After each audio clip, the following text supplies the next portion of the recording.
एक सपना था जिसकी शुरुआत हुई थी 4 जनवरी 1986 को।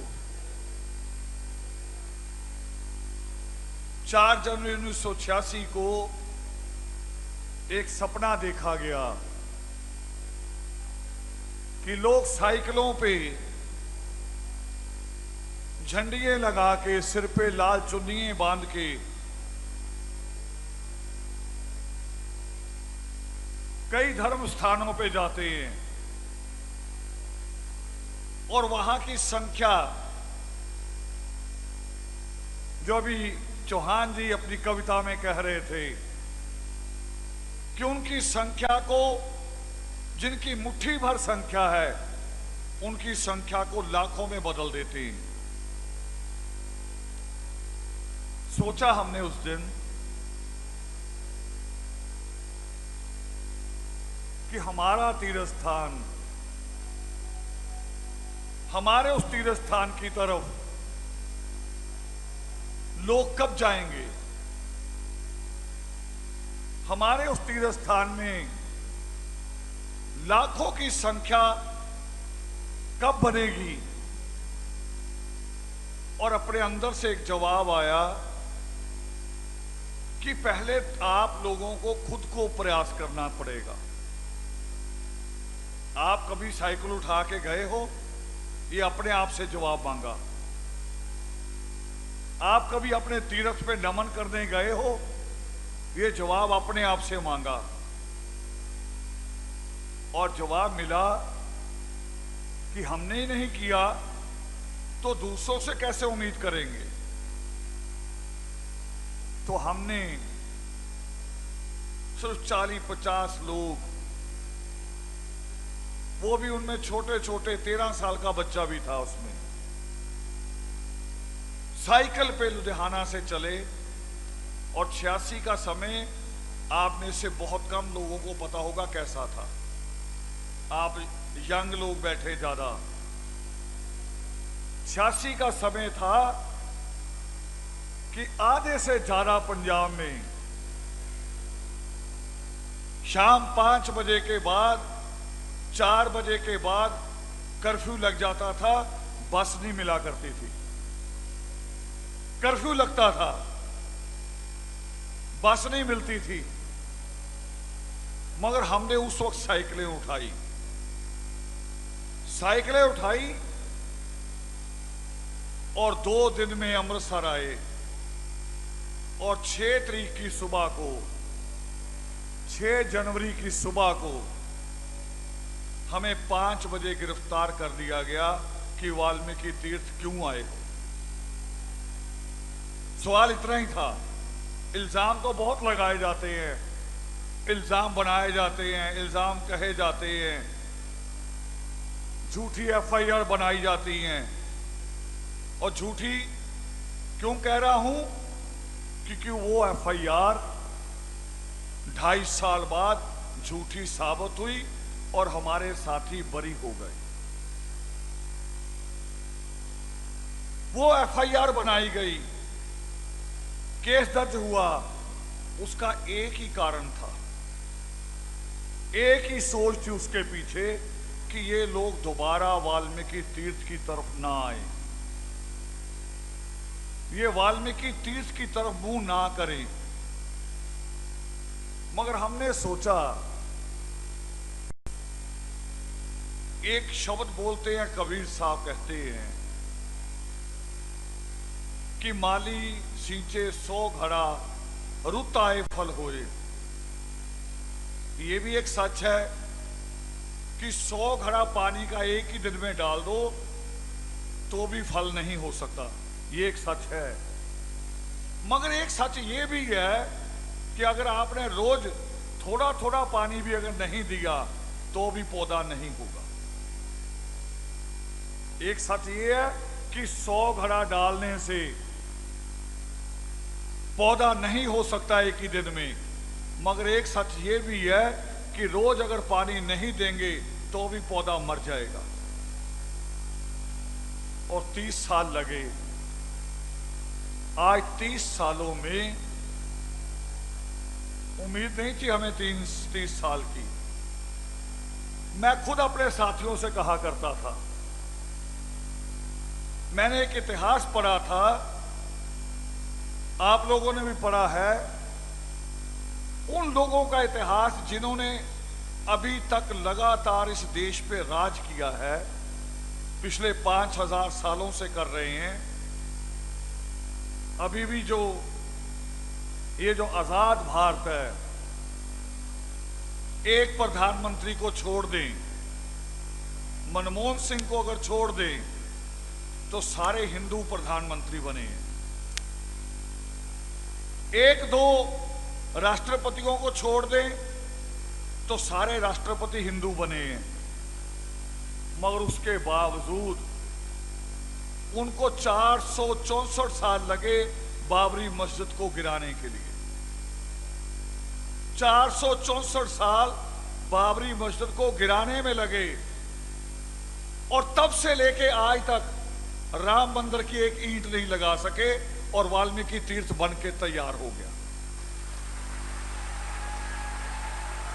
जिनके टोटल कब्जे हैं, जिनके सब जगह कब्जे हैं, जिनकी पूरी सत्ता है, उनकी एक ईंट नहीं लगी, मगर उस परम पिता परमात्मा का तीर्थ एक अजूबे की तरह सोचा था हमने, मगर इतना कुछ मैंने भी नहीं सोचा था। मैं अगर आज झूठ कहूं कि ये सारा ही मेरा सपना है, मेरा सपना इतना बड़ा नहीं था, मेरा सपना बड़ा छोटा था। मेरा सपना था तीर्थ का एक सुंदर सा एक अनंत तैयार हो जाए और पूरी कौम आनी शुरू हो जाए, मगर यहां तो एक अजूबा बना है। पूरे देश में जितने भी धर्म स्थान हैं, उन सारे धर्म स्थानों में आज वाल्मीकि तीर्थ का रुतबा सबसे सर्वोत्तम हो गया है। और किया किसने? किसने किया? आप लोगों ने, आप लोगों ने किया है। आज मैं उन सारे साथियों को याद करना चाहता हूं, जो साथी 6 जनवरी 1986 को मेरे साथ गिरफ्तार हुए थे। उनमें आज एक साथी इस संसार में नहीं है, वीर हिंदी द्रावड़। वीर हिंदी द्रावड़ रामबाग मोहल्ले से हमारे बीच में नहीं है, मगर उसकी रूह खुश हो रही होगी कि जो आंदोलन हमने उस वक्त शुरू किया था आज पूरा हो गया। उसकी आत्मा खुश हो रही होगी। एक बीजारोपण किया था, आज वो वृक्ष बनता जा रहा है। मैं याद करना चाह रहा हूं आज, ये केवल पंजाब ने मूवमेंट नहीं लड़ा, पंजाब से बाहर मूवमेंट लेके गया धर्म समाज। हम इसे पंजाब की सरहदों से दूर ले गए, और आज यहां बैठे हैं लोग। शायद पंजाब के लोगों को अगर कहा जाए कि दिल्ली में फंक्शन है, तो पंजाब के एक शहर से 40 लोग दिल्ली के प्रोग्राम में नहीं जाते, मगर दिल्ली से डबल दूरी से 50-50 लोग एक एक शहर से, यूपी के, मध्य प्रदेश के, बिहार से, आंध्र प्रदेश से, महाराष्ट्र से, आज यहां 40-40, 50-50 लोग पूरी स्टेट से नहीं, एक एक शहर से यहां मौजूद है। हमने वाल्मीकि तीर्थ वो पूरी कौम के हैं। हम कहते ना जगत गुरु, तो बांध कैसे सकते? वो सरहदों से परे हैं और ले गए उस मूवमेंट को। कल जब हमारे साथी आए बरेली से, ये जो बच्चा अभी मुकुट लेके आया, पूरी यूपी के लोग खड़े थे ये ताज पहनाने के लिए। जब वो कल मुझे मिले तो उनकी आंखों में आंसू थे, रो रहे थे। अमर जब मुझे मिला, उसकी आंखों में भी आंसू थे। वो कह रहे इतना बड़ा तो सोचा ही नहीं था, इतना बड़ा तीर्थ बना। कह रहे हम फेसबुक में देख रहे हैं, व्हाट्सएप में देख रहे हैं, मगर यहां आके देख रहे हैं उससे 100 गुना बड़ा है जो फेसबुक में नजर आ रहा है। तो मैंने याद किया कि एक साथी और आज नहीं है हमारे बीच, जिन्होंने बरेली में धरना लगाया था डीएम ऑफिस के बाहर। वीर ताराचंद वाल्मीकि जी हमारे बीच में नहीं है, मगर वहां धरना लगाया था डीएम कार्यालय, डीसी ऑफिस बरेली के बाहर। आज उनकी रूह भी याद कर रही हो, उनकी रूह भी खुश हो रही होगी कि मैंने बरेली में बैठ के लड़ाई लड़ी थी और उस लड़ाई को आज कौम कामयाब हो गई, पूरी कौम कामयाब हो गई। अब इससे आगे बढ़ना है। बहुत सारे साथी और थे।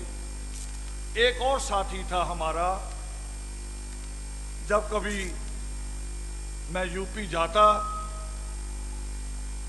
तो यूपी जाता हूं, जब तक मैं समझ रहा हूं कि ताकत है, मुझ में हिम्मत है, सामर्थ हूं, तब तक मुझे किसी सेक्रेटरी की जरूरत नहीं पड़ती, किसी ड्राइवर की जरूरत नहीं पड़ती। मगर मेरे साथियों को चिंता रहती है। मैं लखनऊ तक गाड़ी ले जाता हूं तो फिर ये कहते हैं अच्छा आपने आगे कहां जाना? मैं कह रहा हूं मुझे बदायूं जाना है। करे बदायूं तक हम साथ चलते हैं, फिर वहां पहुंचा देंगे, आगे दूसरे लोग चले जाएंगे। मगर एक साथी हमारा ऐसा था जो हमेशा साथ रहता था।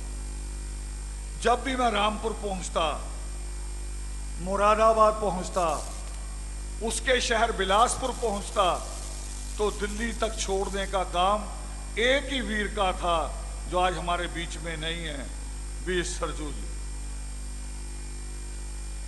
वो छोड़ने आता था दिल्ली तक कि आपके साथ जाऊंगा, और कभी कभी बिल्कुल स्टेशन पे उतर जाता था, कह रहा था यहीं उतार दो, यहां स्टेशन की बस मिल जाएगी, बस अभी लौट जाऊंगा, बस आपको छोड़ना था, चाय भी नहीं पीनी।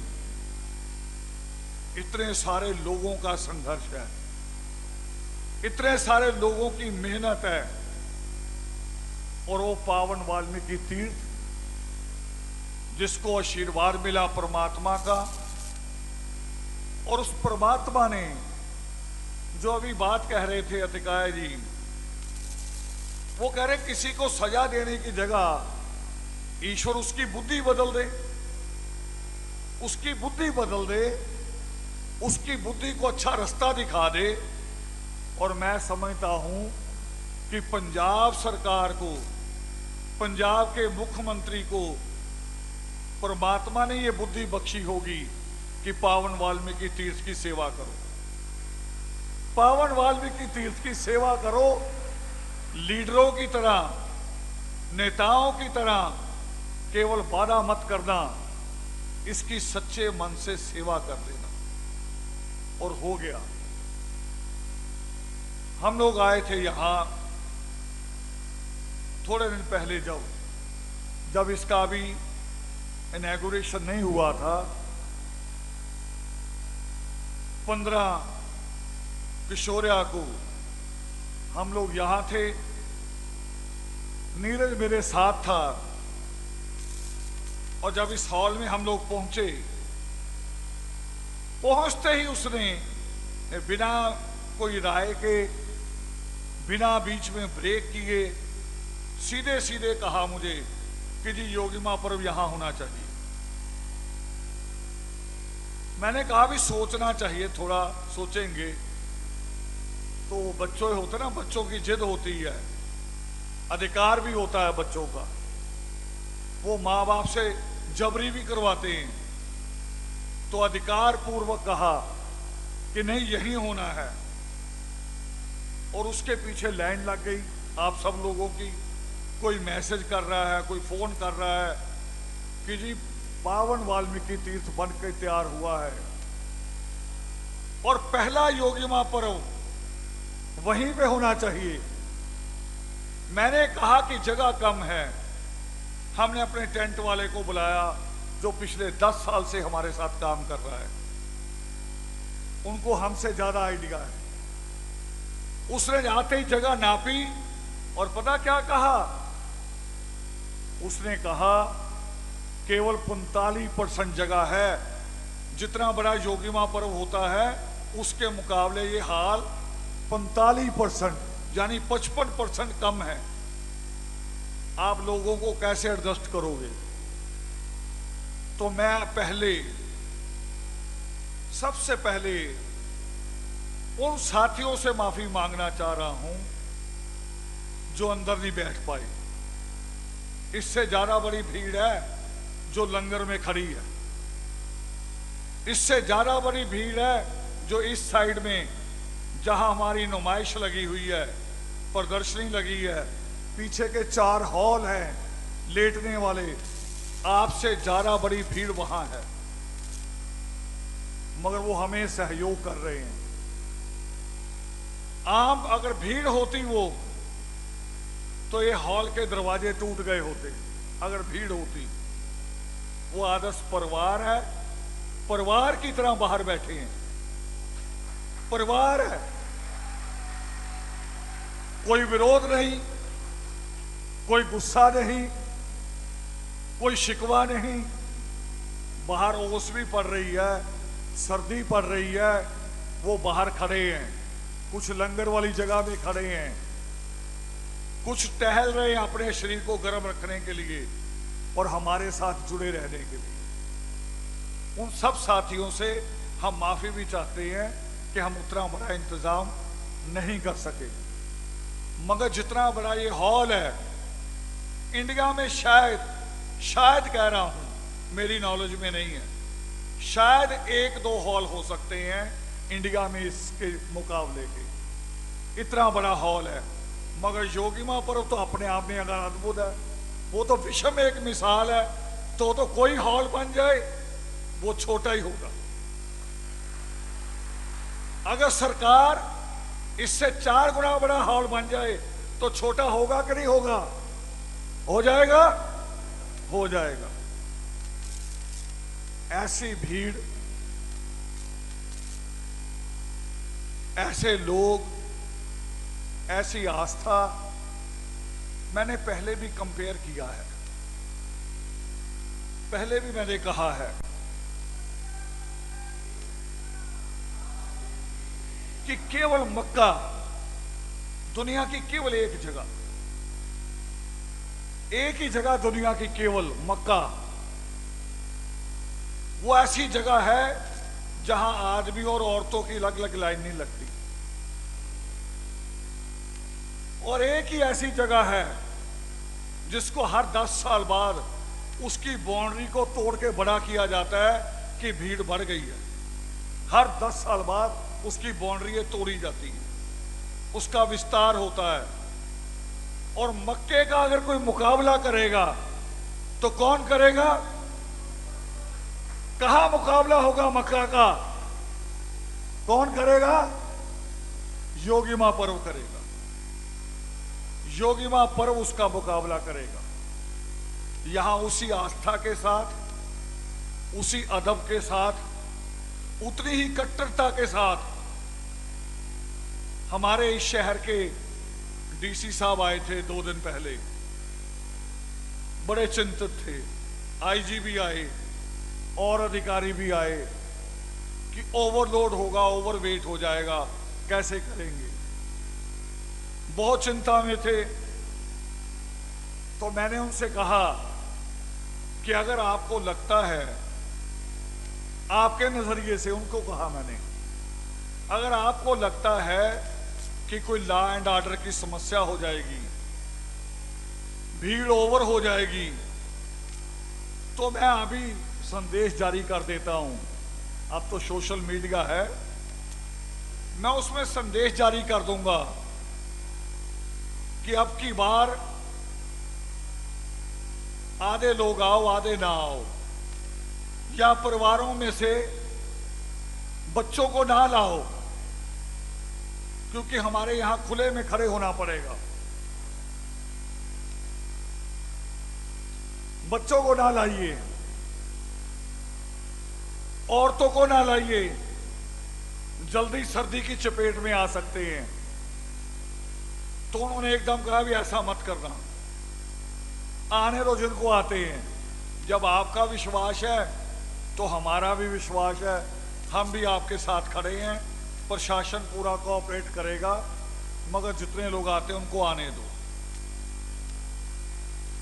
और आए हैं, लोगों को चाव है उस पावन प्रतिमा को देखने का, जिसके साथ मैं 9 दिन रहा हूं। 9 दिन मैं उस पावन प्रतिमा के साथ उस रथ के अंदर रहा हूं जिसमें वो प्रतिमा रखी गई थी, और पूरे पंजाब में दर्शनों के लिए घूम रही थी। तो उस वक्त हरियाणा के साथियों के फोन आ रहे थे कि जी प्रतिमा ग्वालियर से आनी है, बिना हरियाणा के कैसे निकल गई, हमारे यहां भी आनी चाहिए, हम भी हजारों की गिनती में खड़े होकर स्वागत करेंगे, हम भी दर्शन करेंगे। तो उस प्रतिमा को देखने के लिए पूरे देश से लोग आ रहे हैं, आने हैं अभी, और लोग अलग अलग दिन चुनेंगे। बहुत सारे लोगों ने योगी मां पर्व को चुना था, बहुत सारे लोग और दिन को भी चुनेंगे। तो योगी मां पर्व पे जो पावन वाल्मीकि तीर्थ बन के तैयार हुआ है, आप में से बहुत सारे लोग तो नमन करने गए होंगे, उस पावन अनंत में गए होंगे, मगर जो सुबह जाएंगे उनसे मेरी प्रार्थना है कि आप सुबह जाएंगे तो धक्का मुक्की नहीं होना चाहिए, एक दूसरे को जगह देंगे हम कि आप नमन कर लीजिए, मैं पीछे आ रहा हूं। धक्का मुक्की नहीं करना, उस हॉल के अंदर खड़े होके ये सेल्फी नहीं बनानी, सेल्फी बनाओगे तो पीछे ज्यादा भीड़ इकट्ठी हो जाएगी, रश पड़ जाएगा, और अगर धक्का मुक्की हुआ तो जानते किसका नाम बदनाम होगा? उस ईश्वर का जिसको हम नमन करने आए। इसलिए वहां आप सारे वॉलंटियर हैं, आप सारे प्रबंधक होंगे वहां के, आप सारे मिलके ध्यान रखोगे कि सुबह धक्का मुक्की ना हो, और कोई उसके अंदर खड़े होके कोई किसी तरह का अपनी सेल्फी ना बनाए।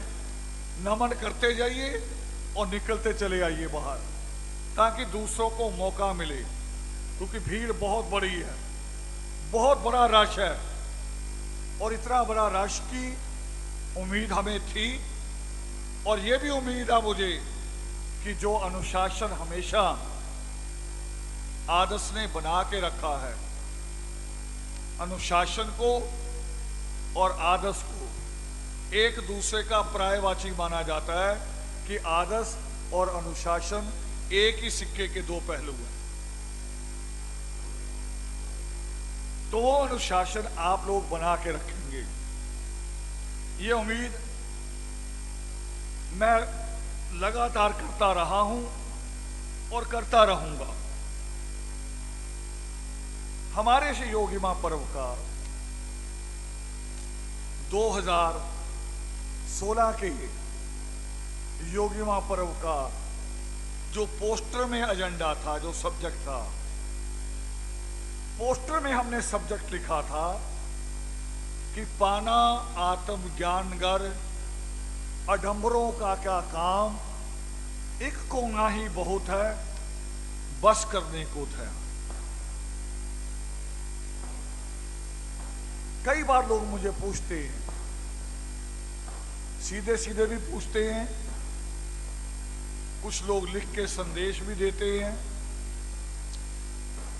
मेरी किताबें आने के बाद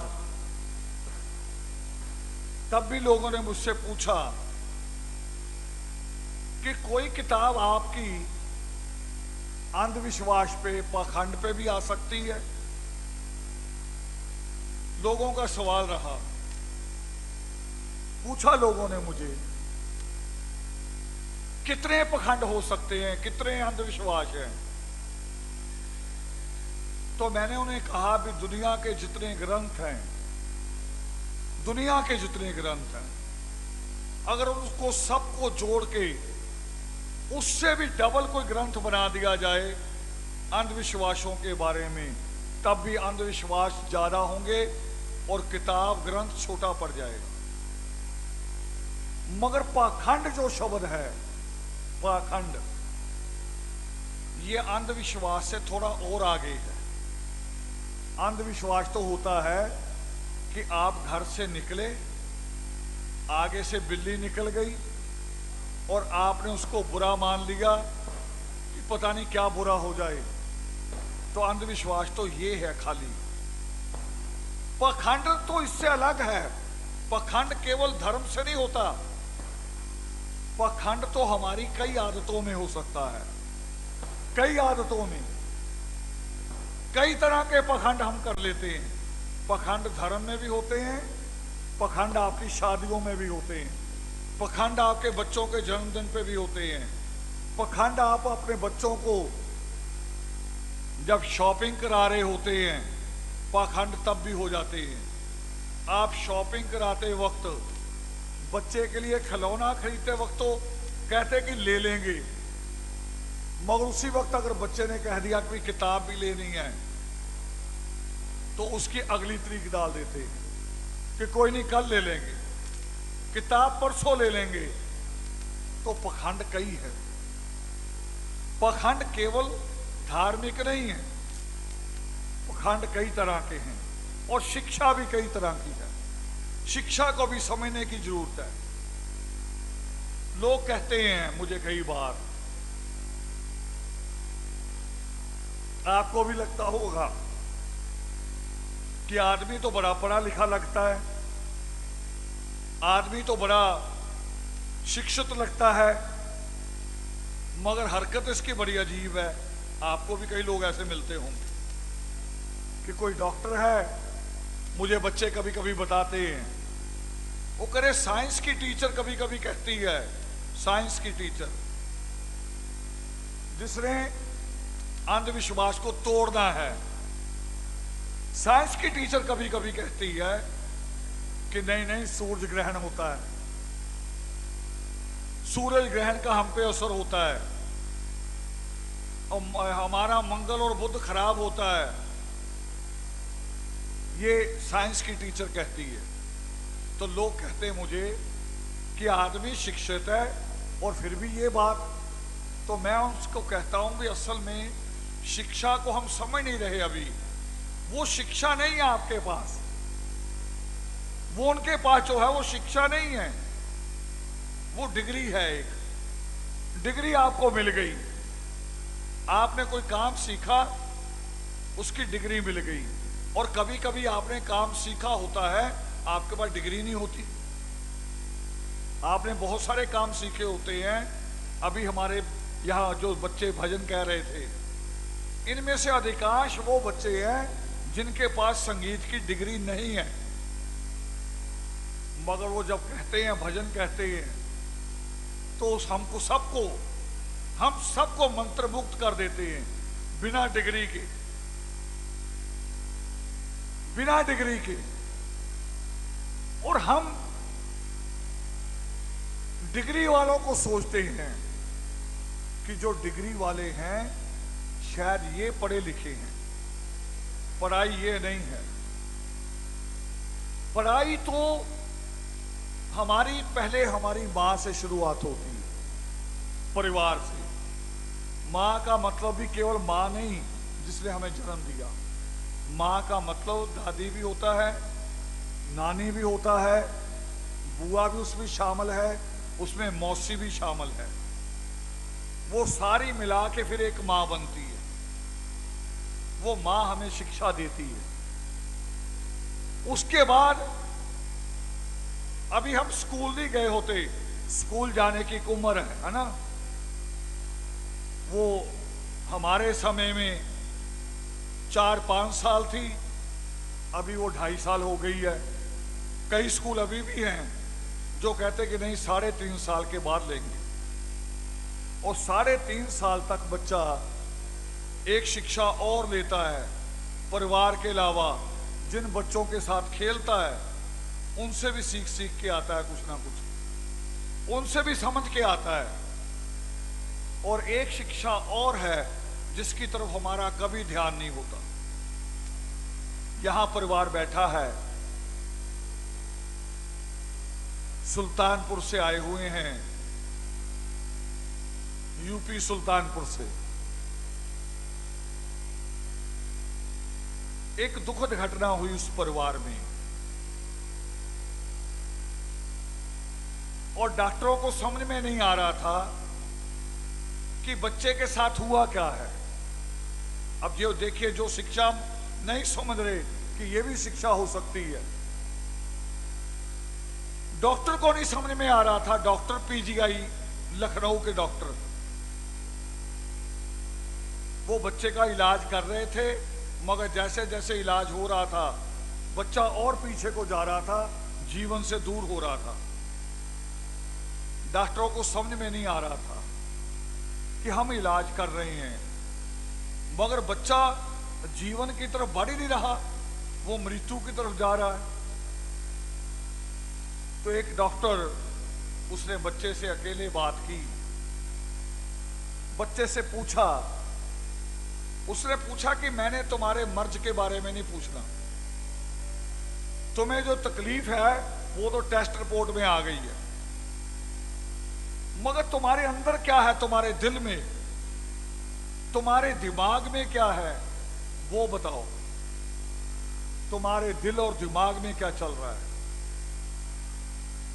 तो बच्चे ने बहुत समा डॉक्टर के कहने के बाद बच्चे ने जो बताया वो बहुत अद्भुत था और हम सबके लिए अद्भुत है और हमने सबने सीखना है। बच्चे ने बताया कि मैं जीना नहीं चाहता। देखिए, बच्चे ने कहा मैं जीना नहीं चाहता, और कोई केवल ये छोटा सा शब्द लगता ना आपको अभी छोटा शब्द लग रहा कि कोई कहे मैं जीना नहीं चाहता, इससे क्या होता है, मगर उससे हुआ क्या कि बच्चे के ऑर्गन्स ने काम करना बंद कर दिया, उसकी किडनी ने, उसके लीवर ने, हर चीज ने काम करना बंद कर दिया। जब बच्चे ने कहा ये एक ऑर्डर है दिमाग को, और दिमाग ऑर्डर देता है मैं हाथ ऊपर उठाऊं, ये दिमाग ऑर्डर देता है, और जब मैं दिमाग को ऑर्डर दे दूं कि मुझे जीना नहीं है और इतने जोर से दे दूं, तो दिमाग ऑर्डर देगा मेरे उन अंगों को जो मुझे जिंदा रखते हैं कि अच्छा बंद हो जाओ, अब जीना नहीं है।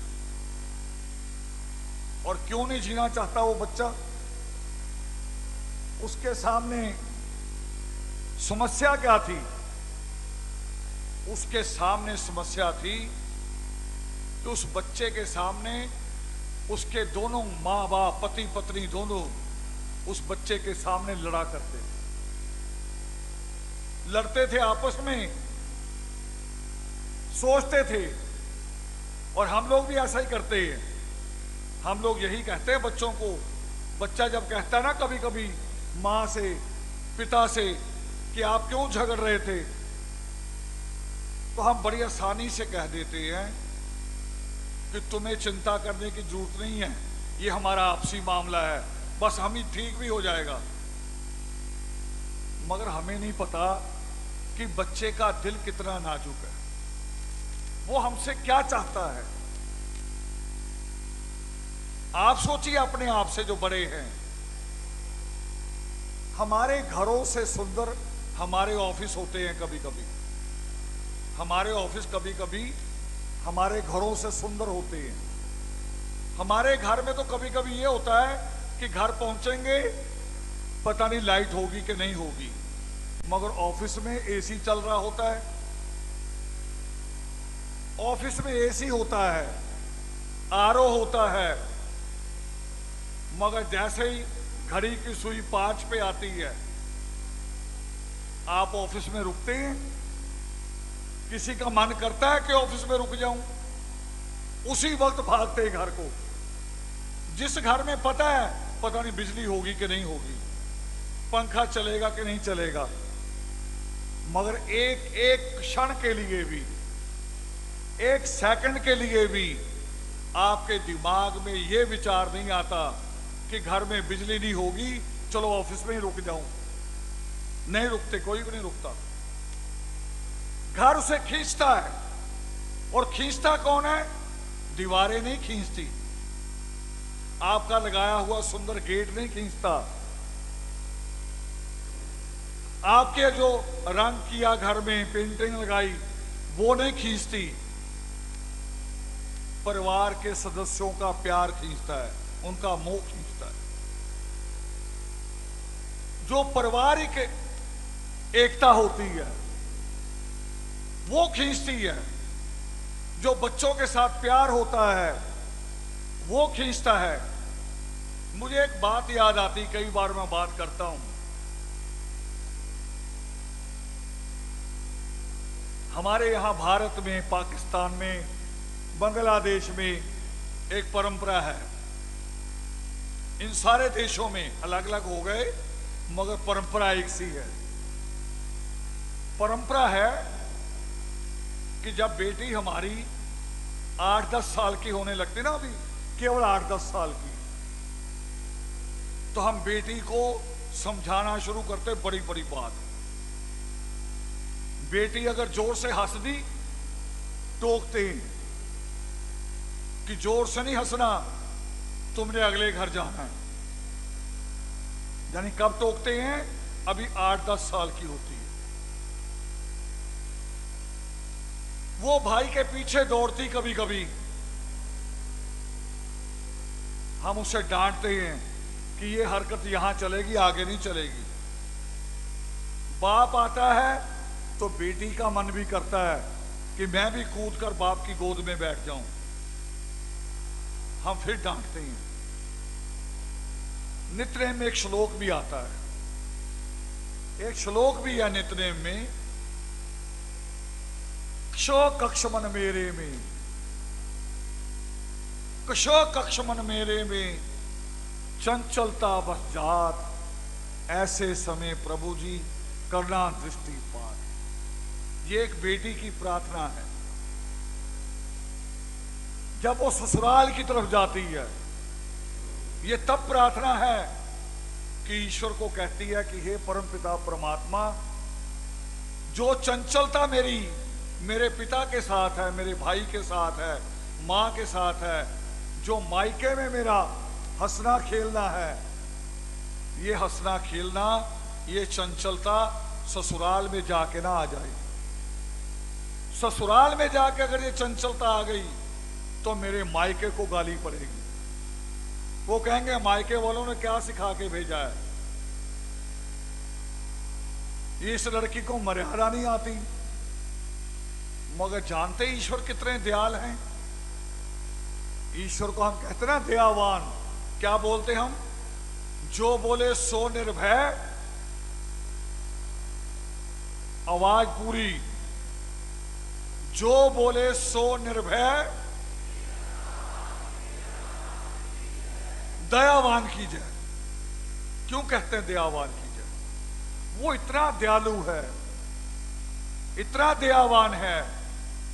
हम 10 साल लड़की को सिखाते हैं, 10 साल उसको कहते हैं कि ससुराल नहीं जेल होगा, डराते हैं, उसकी हंसी रोकते हैं, उसका खेलना कूदना दौड़ते रोकते हैं। मगर वो ईश्वर केवल 1-1.5 साल लगाता है, केवल 1-1.5 साल। जैसे वो बेटी मां बनती है, उसका हंसना भी वापस आ जाता है, उसका खेलना भी वापस आ जाता है। वो अपने बच्चे के पीछे पीछे दौड़ती है, कोई नहीं कहता कि मर्यादा भंग होगी। वो ईश्वर इतने दयालु है, इतनी कृपा है उस ईश्वर की। ये बंदिशें हमारी, मगर वो ईश्वर हम पे वो कृपा करता है, इन बंदरों को तोड़ता है, हमारी बनाई हुई चीजों से आगे सोचता है। तो हम बहुत सारी बातों को अपने अजीब से वहमों के साथ, अपने पाखंडों के साथ जोड़ लेते हैं, और जोड़ के ईश्वर को भी जोड़ लेते हैं साथ। वहम हमारा कमजोर दिल हमारा, गलती हमारी, और ईश्वर को बीच में सेट कर लेते हैं। अगर कुछ अच्छा किया, अच्छा करेंगे, करते हैं कभी कभी। मान लीजिए तेजी से मोटरसाइकिल आया और मैं तेजी से हट गया, तो दिन भर लोगों को मैं समझाता हूं कि मैं हट गया, मैंने बड़ी तेजी दिखाई और मैं बच गया, तब मैं। और अगर मोटरसाइकिल हल्का सा लग के चला गया, फिर ईश्वर पे कि मैंने क्या बिगाड़ा था, मैं तो तीर्थ आ रहा था और मोटरसाइकिल मुझे छू के निकल गया, चाहे छू के निकल गया हो। फिर ईश्वर का कसूर निकाल रहे हैं, यानी अच्छा अच्छा मेरे हिस्से में और बुरा बुरा ईश्वर के हिस्से में। यह भी एक पखंड है। हम इन पखंडों से, इन चीजों से बाहर आने की जरूरत है। बहुत सारे पखंड है। मैं एक दिन सोचने लगा, मैं जब घर होता हूं तो सुबह उठते ही पहले पक्षियों के लिए पानी रखने जाता हूं ऊपर। मैं पानी रखने गया एक दिन, उस सीढ़ियों में देख रहा हूं कि कबूतरों के पंख पड़े हैं, आगे खून के निशान भी हैं। और मैं वहां खड़ा हो गया तो पड़ोसियों ने बताया, वो कह रहे जी आप पानी रख के चले जाते हैं, फिर कबूतर इकट्ठे होते हैं। जब कबूतर इकट्ठे होते हैं तो बिल्ली दाव लगा लेती है, वो झपट लेती है। मैं वहां रुका, खड़ा हो गया, सोचने लगा कि बिल्ली तो बड़ा गलत काम करती है, अब बिल्ली का क्या करूं। सोचते सोचते सोचा कि बिल्ली थोड़ी, कबूतरों को इकट्ठा कौन करता है, वो तो मैं कर रहा हूं। पानी मैं रखता हूं वहां, फिर कबूतर इकट्ठा होते हैं। अगर मैं पानी ना रखूं तो कबूतर इकट्ठा नहीं होंगे और बिल्ली झपटेगी नहीं। सोच के बैठ गया एक साइड, सोचने लगा पानी नहीं रखेंगे, पानी रखने से बिल्ली आती है। मगर अगले ही क्षण लगा कि अगर पानी नहीं रखा तो भी कबूतर मर जाएंगे। मई जून का महीना है, पानी नहीं मिलेगा तो पक्षियों की मृत्यु होने लगेगी, फिर पाप आ जाएगा। और सोचते सोचते सोचा कि तू कौन है पाप और पुण्य का फैसला करने वाला। तुम्हें केवल साफ मन से पुरुषार्थ करना है, साफ मन से पुरुषार्थ करना है। पाप और पुण्य का फैसला वो ईश्वर करेंगे, पाप है कि नहीं है, पुण्य है कि नहीं है। मगर हम तो इससे भी आगे हैं। हम तो केवल पाप और पुण्य नहीं कहते, हम तो जज बन के सजा भी खुद ही दे देते और दूसरों को देते हैं, अपने आप को नहीं। दूसरों को कहते हैं हमेशा, कभी अपनी बुराई नहीं करते। मगर नित्यनेम क्या कहता है? नित्यनेम कहता है पहले अपने मन की देख, पहले अपने गिरेबान को झांक के देख। तो नित्यनेम में 2 श्लोक आते हैं इकट्ठे। एक श्लोक आता है कि का करता जगत के सुन लो मेरी टेर। टेर मैंने प्रार्थना, उस ईश्वर से प्रार्थना है। देखो प्रार्थना कौन सी? का करता जगत के सुन लो मेरी टेर, आप ही करो दयालुता कमियों का हूं ढेर। कि मेरे अंदर कमी ये है, आपकी कृपा तो कम नहीं है। और आज देखते हैं हम, जब 8 तारीख को, पिछले महीने की 8 तारीख को, पिछले महीने की 8 तारीख को हम दिल्ली स्टेशन पे थे और आज शायद यही समय था, मेरी ट्रेन लेट हो रही थी और मेरे साथ फरीदाबाद के कई साथी थे, पुरुषार्थी जी भी थे, और वहीं स्टेशन पे बैठे बैठे आठ किशोरिया को बैठे बैठे ही एक मैसेज आता है कि अब 500 और 1000 के नोट बंद हो रहे हैं। और तब बाकी बातें क्लियर नहीं थी, बाकी बातें नहीं क्लियर थी कि ये कितने दिन बदला जाएगा, कितने दिन नहीं।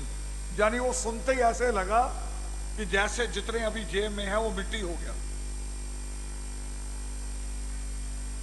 और हम नहीं, पूरा देश हिल गया। और हमें लगा भी योगिमा पर्व कैसे होगा। उस 8 तारीख को यह नहीं पता था हमें कि योगिमा पर्व वाल्मीकि तीर्थ पे होगा। 8 नवंबर तक ये नहीं पता था कि योगिमा पर्व वाल्मीकि तीर्थ पे होना है। तब कोई इतनी बड़ी तैयारी नहीं थी, मगर सोचा हमने। मैं 1 हफ्ते बाद जब लौटा यूपी से, तो उस वक्त पूरे देश में हाहाकार हो रही थी, कारोबार बंद हो रहे थे। तो मैंने भी अपने साथियों से बात की भी योगिमा पर्व का क्या करना है। अगर कहो तो अब के साल योगिमा पर्व नहीं करते क्योंकि नोटबंदी हो गई है, तो हम योगिमा पर्व बंदी कर लेते हैं। मगर साथियों ने मेरी हिम्मत बढ़ाई, मुझे हौसला दिया, और मेरा एक विश्वास भी है ईश्वर पे कि जो काम आप पूरी मेहनत से करते हैं, पावन योग शिष्ट में लिखा हुआ है, ईश्वर लिखते हैं वहां, सृष्टिकर्ता वाल्मीकि दयावान कहते हैं, कोई भी पुरुषार्थ, कोई भी पुरुषार्थ बिना फल दिए नहीं रहता। हर पुरुषार्थ का फल मिलता है, और ये मेरा अखंड विश्वास है। और उस अखंड विश्वास से जब 8 तारीख के 3 हफ्ते बाद डेट आ गई कि एक मोक्ष को वाल्मीकि तीर्थ कौम के हवाले हो जाएगा, तब तक बुरी हालत थी देश में। और हम लोग फैसला कर रहे थे कि योगिमा पर्व यहां होगा। तो मैंने अपने साथियों से कहा कि अगर योगिमा पर्व वाल्मीकि तीर्थ पे होगा तो लंगर डबल नहीं होगा, लंगर डबल नहीं होगा, 4 गुना होगा। मैंने अपने साथियों से उसी दिन कहा था कि 4 गुना लंगर लगेगा, क्योंकि एक योगिमा पर्व की भीड़, एक जो वाल्मीकि तीर्थ आने वाले लोग हैं उनकी भीड़ जो अचानक आते हैं, मगर वाल्मीकि तीर्थ बन के तैयार हो गया, इसकी तो और डबल भीड़ आनी है, इसलिए 4 गुना लंगर होगा। और अभी हमारे हलवाई ने आके यही बात कही, वो कह रहा मैं राधा स्वामियों के प्रोग्राम भी लेता हूं जब हिमाचल में होता प्रोग्राम, अजमेर शरीफ के प्रोग्राम लेता है यही हलवाई, मगर इतना खाना एक दिन में बनाया जाना, वो कह रहा मेरे अपने जीवन की अद्भुत घटना है। और पूरा हो गया। सुबह तक लग रहा था कि लंगर नहीं है। मैं बार बार साथियों को फोन कर रहा था भी खाने की कौन सी चीज है, कौन सी नहीं है। वो कह रहे अभी तो कुछ नजर ही नहीं आ रहा, वो जो लंगर भंडार है वो खाली पड़ा है। और आप जितनी बार वहां गए खाली मिला, आपकी प्लेट खाली रही, वो उतनी बार भरी हुई थी। तो ये एक विश्वास है, उस विश्वास को मगर बिना पुरुषार्थ के नहीं है। आप कहो कि वाल्मीकि तीर्थ आ गए हैं, यहां मत्था टेक के चले जाएंगे और ईश्वर को 10-20-100 रुपया भी चढ़ा देंगे और ईश्वर हमारी इच्छा पूर्ति कर देगा, इससे हमारा काम हो जाएगा। ये ईश्वर के प्रति भी अपराध होगा, क्योंकि खुद ईश्वर कह रहे हैं कि बिना पुरुषार्थ के कुछ होना ही नहीं है। पुरुषार्थ पहले जरूरी है। पुरुषार्थ करोगे तभी आपको फल मिलना है, बिना पुरुषार्थ के नहीं मिलना। तो पावन वाल्मीकि तीर्थ को कभी अंधविश्वास के साथ नहीं जोड़ना। विश्वास है, कहानियां हैं, मां सीता की कहानियां हैं। तो मां सीता की कहानी कहां खड़ी है? मां सीता की कहानी खड़ी है जब हम आस्था महीना पढ़ते हैं तो उसकी प्रथम पंक्तियां क्या है? आस्था की पहली पंक्तियां क्या हैं? पहली पंक्तियां हैं कि आस्था का श्रद्धा अर्थ है, श्रद्धा भरा मन हो, उस मन में वाल्मीकि जी रहते सदा समो। यानी आपका मन केवल ईश्वर पे टिका हुआ हो, केवल और केवल ईश्वर पे। अगर आपका मन ईश्वर पे टिका नहीं है, इधर उधर भी भटक रहा है, तो आप सफल नहीं हो सकते। मैंने कहानी सुनी थी शेख फरीद जी की। शेख फरीद जी एक दिन निकले अपने कुछ साथियों के साथ। साथियों ने पूछा कहां जा रहा है? वो कह रहे पता चला है कि आज कहीं ज्ञान गोष्ठी होने वाली है, आज कहीं कोई अध्यात्म की बात होनी है, तो हम लोग वहां चलते हैं। अध्यात्म की बात होनी है, ज्ञान की बात होनी है, शायद हमें भी कोई ज्ञान मिल जाए और ज्ञान लेना है।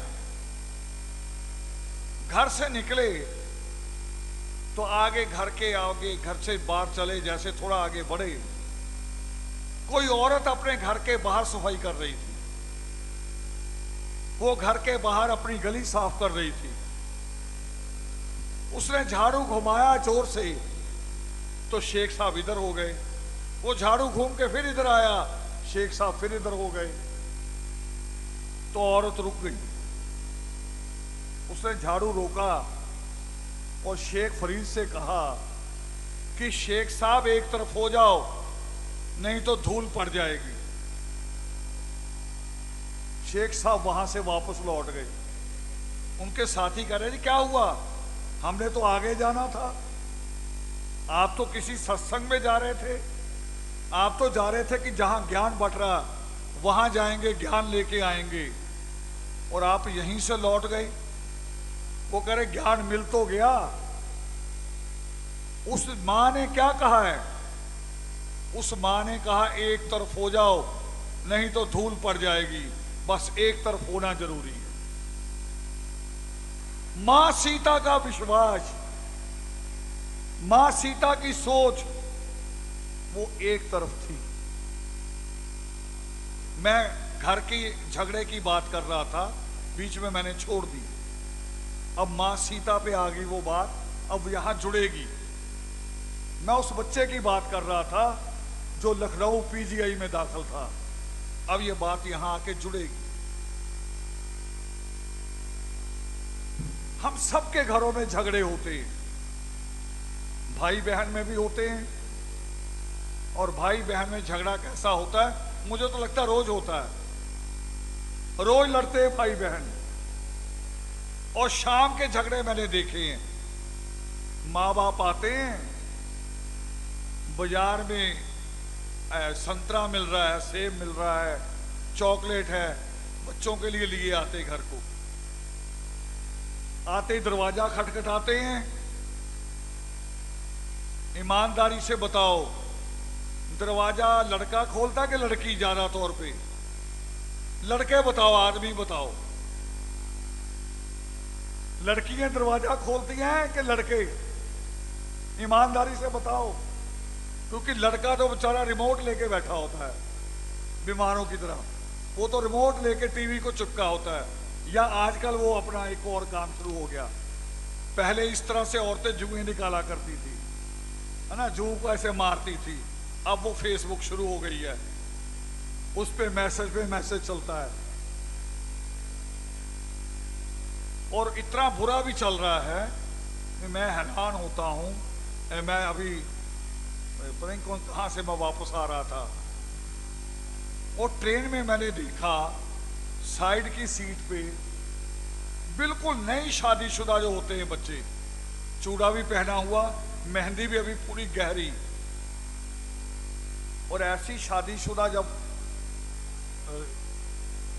जोड़ा होता है तो उनके बीच में तो इतनी बातें होती हैं कि बातें खत्म ही नहीं होती। मगर मैंने अद्भुत चीज देखी इन दिनों, वो दोनों एक दूसरे की पीठ से पीठ लगा के बैठे, मुंह नहीं किया हुआ एक दूसरे की तरफ, पीठ लगाई हुई। वो अपना मोबाइल चला रहा है, वो अपना मोबाइल चला रहा है। ये नई बीमारी आ गई। कई चीजों के अच्छे भी होते हैं, उसके लाभ भी होते हैं, नुकसान भी होते हैं। तो भाई तो बैठा रिमोट चला रहा होता है टीवी का, कभी कभी मोबाइल, और बहन दरवाजा खोलती है। अब जो दरवाजा खोलेगा तो माँ बाप जो चीज लाए हैं वो किसे मिलेगी? वो उसे ही मिलेगी ना जो दरवाजा खोलेगा। ईश्वर का दरवाजा भी ऐसा ही है, पढ़ाई का दरवाजा भी ऐसा ही है। वो जो सुरेखा बोल रही थी, ये बात मैंने पढ़ी थी एक अंग्रेज विद्वान की। अंग्रेज विद्वान हुए एक एमरसन, बहुत सारे आर्टिकल हमने उनके पढ़े हैं लिटरेचर में। एमरसन ने लिखा कि ईश्वर ने बहुत सारी चीजें अपने टेबल पे सजाई हुई हैं। जैसे टेबल होता है ना, कई बार डाइनिंग टेबल भी होता है, लोग सेब रख देते हैं, फ्रूट रख देते हैं डाइनिंग टेबल पे, कभी कभी अचार मुरब्बा भी रख देते हैं डाइनिंग टेबल पे। मगर जो कीमती चीज होती है उसको कभी कभी ताले में रखते हैं। जेवर उतार के तो नहीं टेबल पे रखते, वो अलमारी में होते हैं। तो एमरसन यही बात कहते हैं। एमरसन कहते हैं कि ईश्वर ने कुछ चीजें टेबल पे रखी हैं, मगर उसकी कीमती चीजें उसकी अलमारी में है। और अलमारी की चाबी किसे मिलती है? अलमारी की चाबी हर किसी को नहीं मिलती, उसका पात्र बनना पड़ता है, उसके लायक बनना पड़ता है। मां अपनी सारी बेटियों को चाबी नहीं पकड़ाती, जो भुलक्कड़ हो उसको चाबी नहीं देती मां कभी। जो ज्यादा खर्चीली हो उसको भी चाबी नहीं पकड़ाती। मां चाबी बड़ी सोच समझ के पकड़ाती है कि मेरा जो खर्चा खराब ना करे, मेरी चाबी खराब ना करे, मेरा घर खराब ना करे, मैं चाबी उसे दूंगी। तो ईश्वर भी अगर आपको अपनी सत्ता पकड़ाएगा तो आपको पात्र बनना पड़ेगा। तो वो पात्र कौन है? जो दरवाजा खोलने जाता है, जो बैठा नहीं रहता आलसी, जो पुरुषार्थ करता है, जो उठने को तैयार है, जिसके लिए सृष्टिकर्ता वाल्मीकि दयावान कहते हैं, जब भारद्वाज ने पूछा था उनसे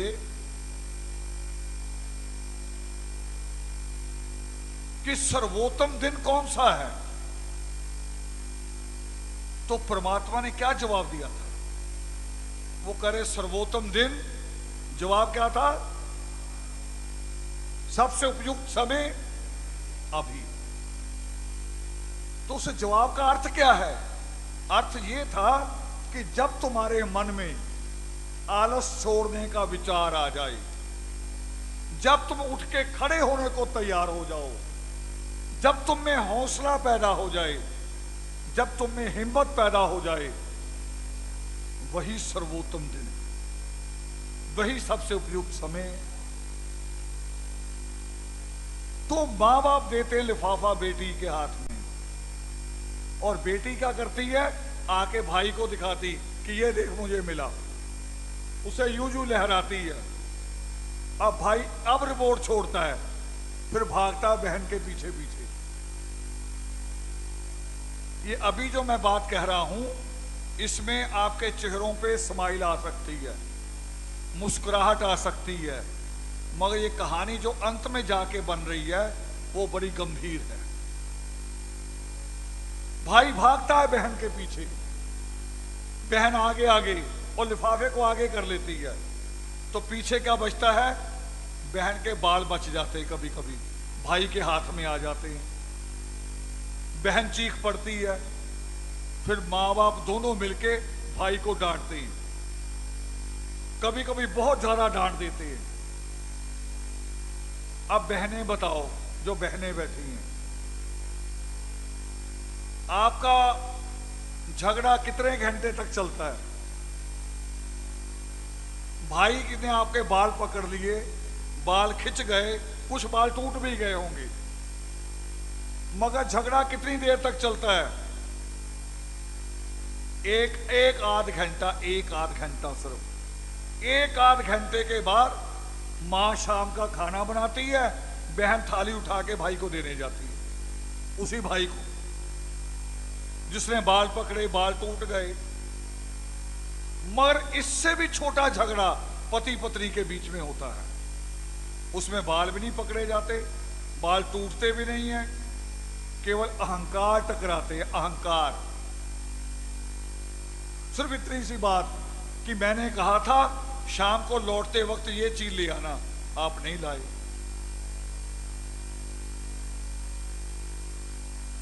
और उससे इतना बड़ा झगड़ा बनाते हैं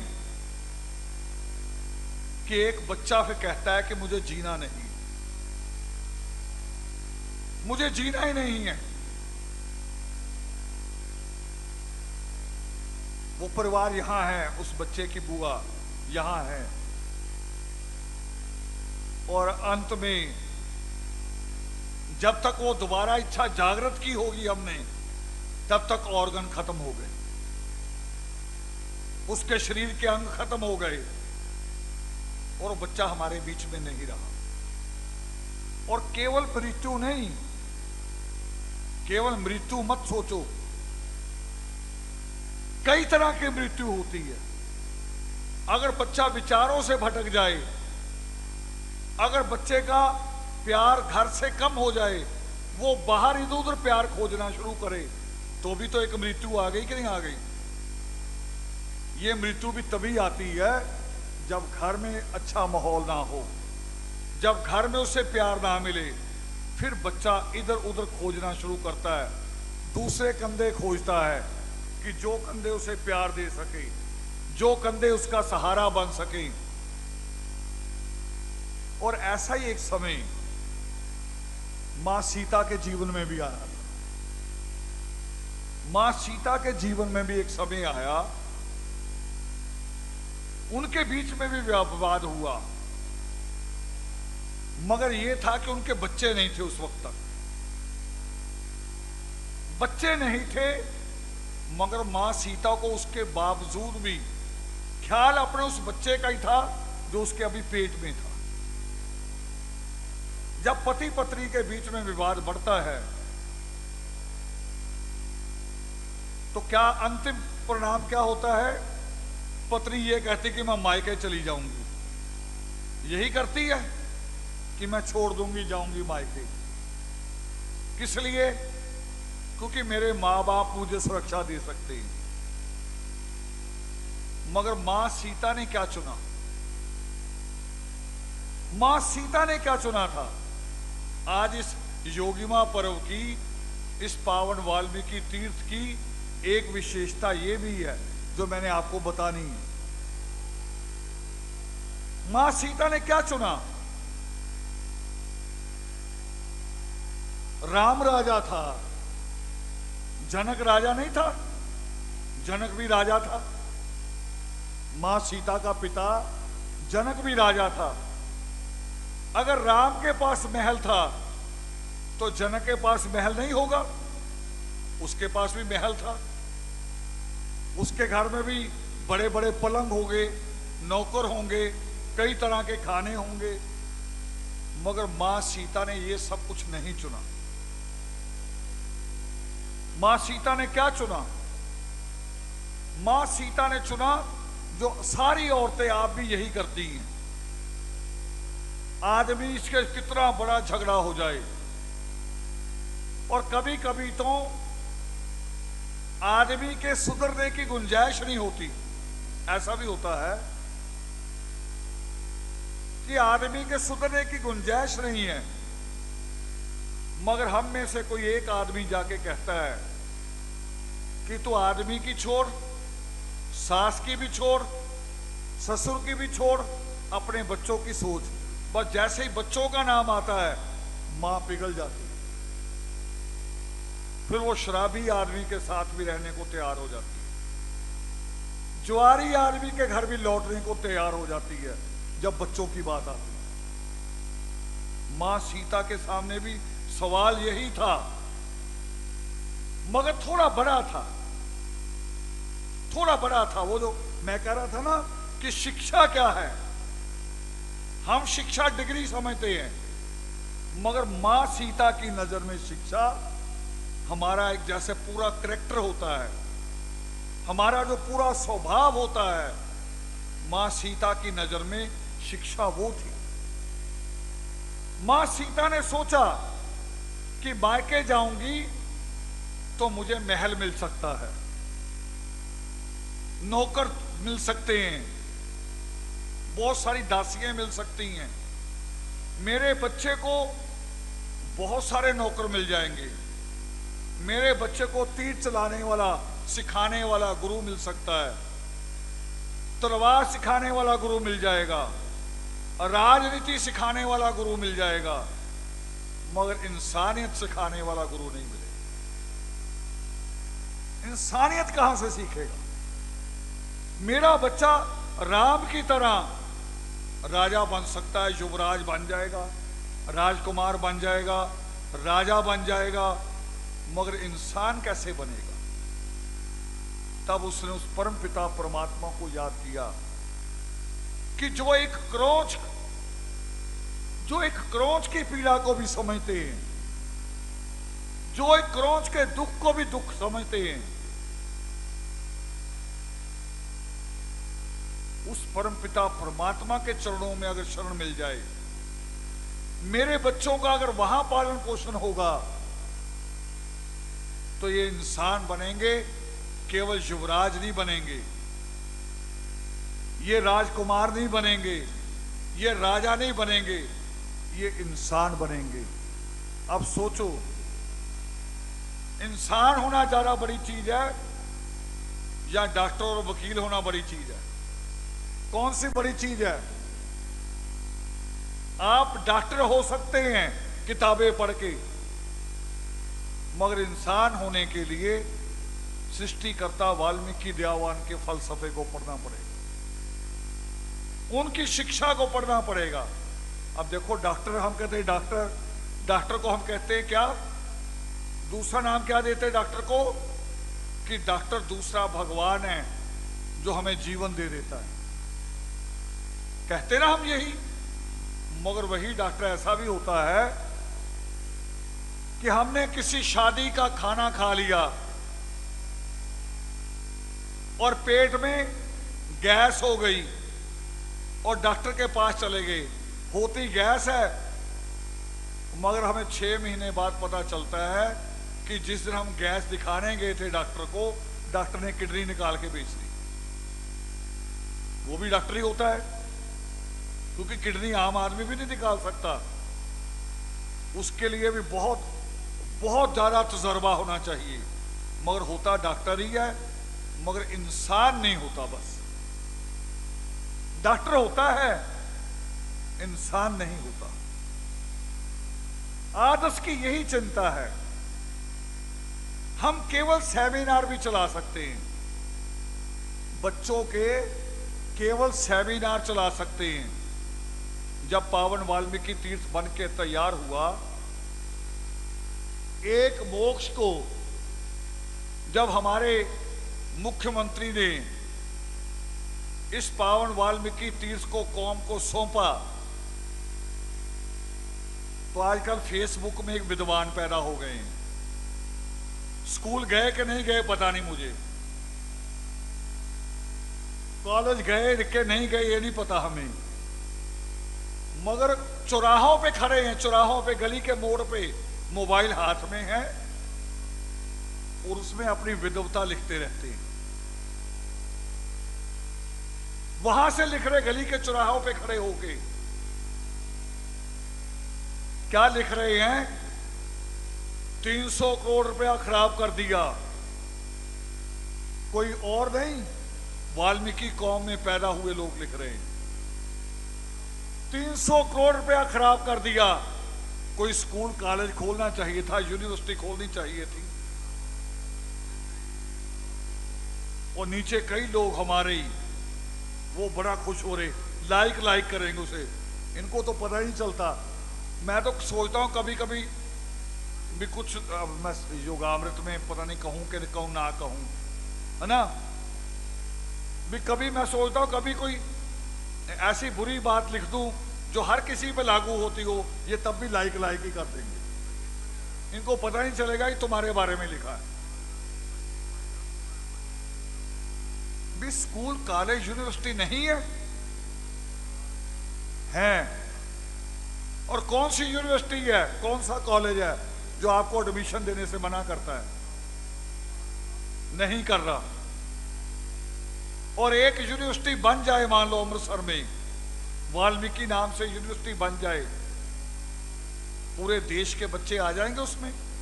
11 करोड़ की आबादी है वाल्मीकि मजहबी समाज की, 11 करोड़ एक यूनिवर्सिटी में आ जाएंगे। आप अपने बच्चों को पढ़ने भेजो तो सही। उस 300 करोड़ पे क्यों नजर रखे हुए हो? ये 300 करोड़ तो इसलिए खर्च हुआ है कि आपका बच्चा डॉक्टर तो बनेगा स्कूल कॉलेज में, वकील भी बने, जज भी बने, इंजीनियर भी बने, मगर जब पावन वाल्मीकि तीर्थ पे आए तो मां सीता की बात को याद रख के इंसान भी बने, इंसान बने। आज मुझसे पूछा, अभी आपके सामने मीडिया ने पूछा कि वाल्मीकि तीर्थ भव्य है, इसकी कई बिल्डिंग हैं, अभी आप सबने नहीं देखी। लोग केवल एक बिल्डिंग देख रहे हैं, एक जो सरोवर के बीच में जो अनंत बना है, जहां परमात्मा की सुनहरी मूर्ति स्थापित हुई है। लोग केवल उतना ही सोच रहे हैं। एक जगह हम यहां बैठे हैं, एशिया में शायद ही ऐसे हॉल होंगे, 10 हॉल भी ढूंढने मुश्किल हो जाएंगे पूरे एशिया में। इसके बगल में पैनोरमा है जो भी बन रहा है, जहां पूरा इतिहास डिस्प्ले होगा। म्यूजियम बनेगा, डबल स्टोरी बन चुका है, बिल्डिंग बन चुकी है, लाइब्रेरी की बिल्डिंग बन चुकी है। लाइब्रेरी ये पढ़ाई से जुड़ी हुई चीज नहीं है, म्यूजियम पढ़ाई से जुड़ी हुई चीज नहीं है, मगर ये तीर्थ इंसान बनना सिखाएगा। हमें सिखाएगा कि एक पक्षी को भी दुख होता है और आप उस दुख को महसूस करो। जब ईश्वर महसूस करते हैं, जब ईश्वर भी उस पीड़ा को मानते हैं, तो आप भी उस दुख को महसूस करना सीखो। मैं पढ़ रहा था उन कमेंट को, 300 करोड़ खराब कर दिया। और कौन लिखने वाले हैं? जिनका परिवार कभी वाल्मीकि तीर्थ मत्था टेकने नहीं आया, जिनके परिवार में कोई ग्रेजुएट पैदा नहीं हुआ, वो कह रहे यूनिवर्सिटी होनी चाहिए थी, यूनिवर्सिटी होनी चाहिए थी। ये तो वो परिवार कहे जिस परिवार में तमसा योगेश्वरी की तरह 2-2 PhD हो, इंजीनियर हो, उस वो परिवार कहे कि अब हमें अपनी यूनिवर्सिटी की भी जरूरत है। वो दावा करे जो अभी स्कूल कॉलेज में नहीं गए, वो यूनिवर्सिटी की मांग करिए जा रहे हैं। बताओ, उसके लायक तो हो जाओ, वहां तक पहुंचो तो सही। और यूनिवर्सिटी की मिसाल मैं दूसरे रूप में दे रहा हूं, मैं दूसरे रूप में सोचता हूं। मैंने ये बात सेमिनार में कही थी 2 साल पहले IAS का जो रिजल्ट आया, उसमें कश्मीर के एक बच्चे ने टॉप किया। IAS का रिजल्ट जो आया, और सबसे बड़ी डिग्री होती है पढ़ाई लिखाई में IAS होना। 2 साल पहले उस डिग्री में कश्मीर का एक बच्चा, मुस्लिम बच्चा, वो टॉपर बना पूरे भारत का। और जब उस बच्चे से पूछा गया कि आपने अपनी स्टडी कहां की है, क्योंकि ये सवाल सारे बच्चों के मन में होता है जब कोई टॉप करता है। हम सारे सोचते हैं कि किस टीचर से पढ़ा, मैं भी वहीं जाऊं, किस इंस्टीट्यूट में गया, मैं भी वहीं जाऊं, शायद मैं भी टॉपर हो जाऊं। तो उस बच्चे ने जो बताया, उसने बताया कि मुस्लिम कौम ने भी, पूरी ने नहीं, मुस्लिम कौम भी हमारी तरह है, वाल्मीकि समाज की तरह। कभी पूछना अरविंद से और अमर से, ये उन्हीं इलाकों में रहते हैं। अमर तो वहां से है जहां उस शहर में 95% मुसलमान हैं। वो हमसे भी बुरे हैं, हमसे भी बुरे हैं।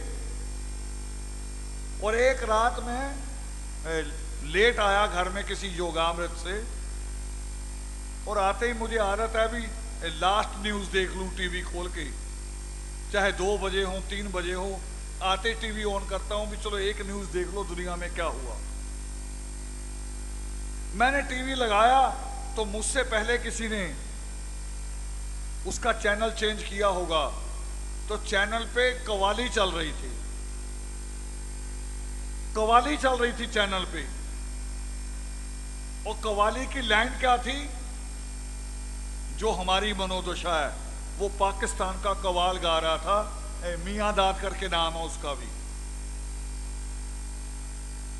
वो उसकी एक लाइन थी जिसको सुनते ही मैं खड़ा हो गया। मैंने कहा अब न्यूज नहीं सुननी, पहले इसकी लाइन को समझना है। उसकी लाइन थी कि एक मोहल्ला 8 मसीता सजदा किथे करा। एक मोहल्ला और 8 मस्जिद, मैं कहां सिर झुकाऊं, कहां सजदा करूं। हमारी बस्तियां ऐसी हैं कि नहीं है? अब तो मोड़ मोड़ पे, गली गली में, कोने कोने में मूर्ति रख के करे ये भी मंदिर है, ये हमारी गली वालों का है, ये हमारे गोत्र वालों का है। तो परमात्मा को छोड़ दो, परमात्मा आपके गोत्रों का नहीं है, आपकी गलियों का नहीं है। परमात्मा इंसानों का है, सारे जीवों का है, पशु पक्षियों का भी है, उसको छोड़ दो।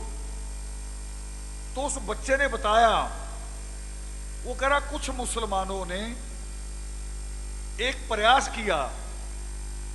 प्रयास क्या किया? जब उनकी ईद आती है तो ईद के दिन एक तो बच्चों के बीच में कोई तोहफे बांटे जाते हैं जिसको ईदी कहते हैं,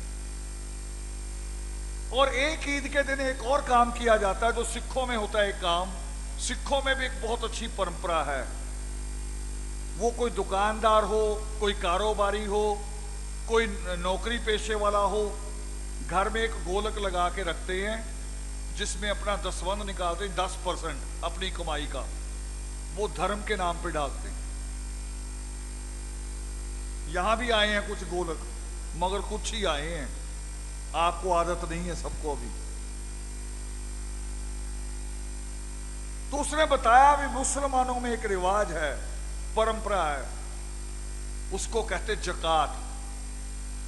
ईद के दिन धर्म के नाम पे पैसा निकाला जाता है, उसको कहा जाता है जकात। तो कुछ मुसलमानों ने इकट्ठे होके उस पैसे से दिल्ली में एक इंस्टीट्यूट खोल दिया, एक इंस्टीट्यूट बना दिया कुछ कमरों का, और बड़े बड़े प्रोफेसरों से रिक्वेस्ट की कि हमारे बच्चे देश से आएंगे, हम चुनेंगे, आप उनको पढ़ाओ, उनको शिक्षा दो, हमारा बच्चा आईएएस बन सके। वो कह रहा मुझे पता चला, मैं वहां गया, मुझे फ्री एडमिशन दिया गया, मुझे रहने को फ्री रखा गया, खाना फ्री दिया गया, और मैं टॉपर बन गया, वहीं से पढ़ के आया।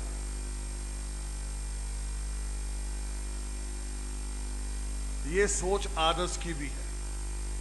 आदर्श के अगले कदम यही हैं, जिस दिन पावन वाल्मीकि तीर्थ बना, मैंने प्रतिमा के जिस दिन दर्शन किए 20 किशोरिया को, तो परमात्मा के आगे नतमस्तक होके मैंने यही मांगा कि एक सपना पूरा हो गया तीर्थ का, सपने से भी बड़ा हो गया। अब हम इंस्टीट्यूट बनाना चाहते हैं पूरे देश में। ईश्वर अब ये सपना पूरा कर देना। हम इंस्टीट्यूट बनाना चाहते हैं। हमारे पास वाल्मीकि कौम से उतरे प्रोफेसर नहीं है, अभी नहीं है, और जो हैं वो इतने बल खाए हुए हैं कि उनको सीधा करना बड़ा मुश्किल हो रहा है। वो प्रोफेसर बनते ही पहले अपनी कास्ट छुपाते हैं। अब कास्ट छुपाने का एक बड़ा अच्छा तरीका आ गया। पहले तो गुप्ता वगैरह लिखना पड़ता था कि गुप्ता लिखेंगे, शर्मा लिखेंगे, गरेवाल लिखेंगे तो कास्ट छुप जाएगी। अब एक और नया तरीका आ गया, बाबा साहब के साथ जुड़ गए। कह रहे बाबा साहब ने कहा बोधी हो जाओ। पहले नहीं बोधी होते, पढ़ते वक्त सर्टिफिकेट में वाल्मीकि मजबी, तब तो ये रहेगा। जैसे ही अफसर बन जाएंगे फिर बुद्ध को उठा के घर ले आएंगे, फिर रख लेंगे बुद्ध की मूर्ति साथ में। दफ्तर में भी कोई पूछे भी आप कौन, मैं बोधी। बोधी कौन? जानी जो जापान में बुद्ध धर्म है जी, बर्मा में है, जानी अपने आप को बिना वजह ही बड़ा कर लिया। वो मुझे माने ना माने, है ना, कह रहे मान ना मान मैं तेरा। एक ये आ गया अब नए बोधी, और वो इनको मानते नहीं हैं। तो हमारे एक तो जो हमारे पढ़े लिखे हैं वो दिमाग से पैदल है। छोटे छोटे कमरों में, एयर कंडीशन कमरों में 15-20 लोग इकट्ठे होते हैं। ये दिल्ली में, लखनऊ में, आपके बड़े बड़े शहरों में चलता है। 15-20 पढ़े लिखे इकट्ठे होते हैं। फिर एक एक आदमी कोई छोटी सी कविता सुनाता है, कोई शेर सुनाता है, कोई छोटी सी कहानी कहता है। उसके बाद फिर पेस्ट्री खाते हैं, कोल्ड ड्रिंक आती है, और कुछ ऐसे दलित विद्वान भी है जिनको फिर इंग्लिश शराब पी जाती है बाद में। दलितों पे चर्चा के बाद मुर्गे की टांग और इंग्लिश शराब। ये ऐसे नहीं कह रहा हूं, अनुभव से कह रहा हूं, और उन लोगों को जानता हूं, यहां नाम नहीं लेना मैंने, ये लाइव टेलीकास्ट हो रहा है। और आते ही शर्त पे हैं कि गोष्ठी में आएंगे, दलितों की हालत पे चर्चा करेंगे, किसी बहू बेटी के साथ बलात्कार हुआ उस पर चर्चा करेंगे, गोहाना के घरों को आग लगी उस पर चर्चा करेंगे, मगर चर्चा के बाद विस्की मिलनी चाहिए, मुर्गे की टांग मिलनी चाहिए, नहीं तो नहीं आऊंगा। ये पढ़े लिखे विद्वान दिल्ली में, दिल्ली यूनिवर्सिटी के, जवाहरलाल नेहरू यूनिवर्सिटी के दलित विद्वानों की बात बता रहा हूं मैं आपको। दलित विद्वानों, उनका चिंतन ऐसे होता है। और कहेंगे अगर मुझे कोई चैलेंज करेगा तो मैं वीडियो जारी कर दूंगा। वीडियो भी है, हम वीडियो जारी कर देंगे, फेसबुक में डाल देंगे। तो कम थोड़े से लोग इकट्ठे हुए हमारे पास। कुछ बच्चे निकले हैं, एक बच्चा यहां घूम रहा कैमरा लेके, आपको लग रहा कैमरा लेके घूम रहा है, मगर पटियाला यूनिवर्सिटी में प्रोफेसर हो गया है। यहीं से आदर्श से, शायद 7वीं 8वीं में था जब आदर्श के साथ जुड़ा था, और वही वो समय होता है जब ब्रेक लगती है। मगर आदर्श ने ब्रेक तोड़ दी, ब्रेक तोड़ी और हम आगे निकल आए हैं। और कुछ और लोग मिले हैं जो दलित नहीं हैं मगर इंसानियत की बात करते हैं, वो हमारे साथ खड़े हो गए, हमारे साथ खड़े हो गए। तो अगर कहीं हमने ताकत पकड़ी, ताकत क्या है हमारी ताकत आप सभी हैं। अगर आपको भी ज़कात की आदत पड़ गई, अगर आपको भी दसवंध की आदत पड़ गई, दसवंध तो थोड़ा बड़ा है ना, 10%, आप तो 4% पे भी अगर आ जाओ, 2% पे भी अगर आ जाओ तो टेक्निक ऐसी है आदर्श के पास। हमारे एक साथी हैं, आज आए नहीं, तबीयत खराब हो गई। उन्होंने मुझे कहानी सुनाई, बड़ी अच्छी, आपको भी सुनानी है मैंने। वो कहानी उन्होंने सुनाई जब परमात्मा की प्रतिमा चल रही थी उसी रथ में। अब परमात्मा की प्रतिमा थी और हम बड़े अलग अलग विचारों के लोग उसमें बैठे थे। और मैंने अपने मन को यह कहा कि हम परमात्मा के चरणों में बैठे हैं। बिल्कुल वैसे ही वो जो नित्यनेम का श्लोक है कि तेरे दरबार में सब है समाना, भी मैंने यहां इसी रूप में बैठना है कि ये सब बराबर है, चाहे हमारे विचार मिले ना मिले। हम परमात्मा के चरणों में हम चल रहे थे। पहला दिन थोड़ा उथल पुथल का था, समझने में लग रहा था, मगर दूसरे दिन से सत्संग शुरू हो गया। बड़ा अच्छा योगामृत शुरू हुआ उसी रथ के अंदर। जब शहर से बाहर निकल जाती थी तो अंदर सत्संग शुरू हो जाता था। दूसरे दिन भी चला, तीसरे दिन भी चला, मगर एक दिन ऐसा आया जब हम कपूरथला से चले और यहीं आना था, उस अमृतसर ही आना था। कपूरथला से यही अंतिम पड़ाव था। तो बीच में कुछ संत चढ़े, वो क्योंकि नए चढ़े थे, उसी दिन चढ़े थे, उनको पता नहीं था भी इन्होंने आपस में एक दूसरे को एडजस्ट कर लिया है। हम एक दूसरे के विचारों को सम्मान दे रहे थे, समझ रहे थे, मगर वो नए चढ़े, समझ नहीं थी उनको। तो उन्होंने आके, अंदर माइक भी था, माइक लिया और प्रचार शुरू किया कि जी तीर कमान होना चाहिए, तीर कमान सबके पास।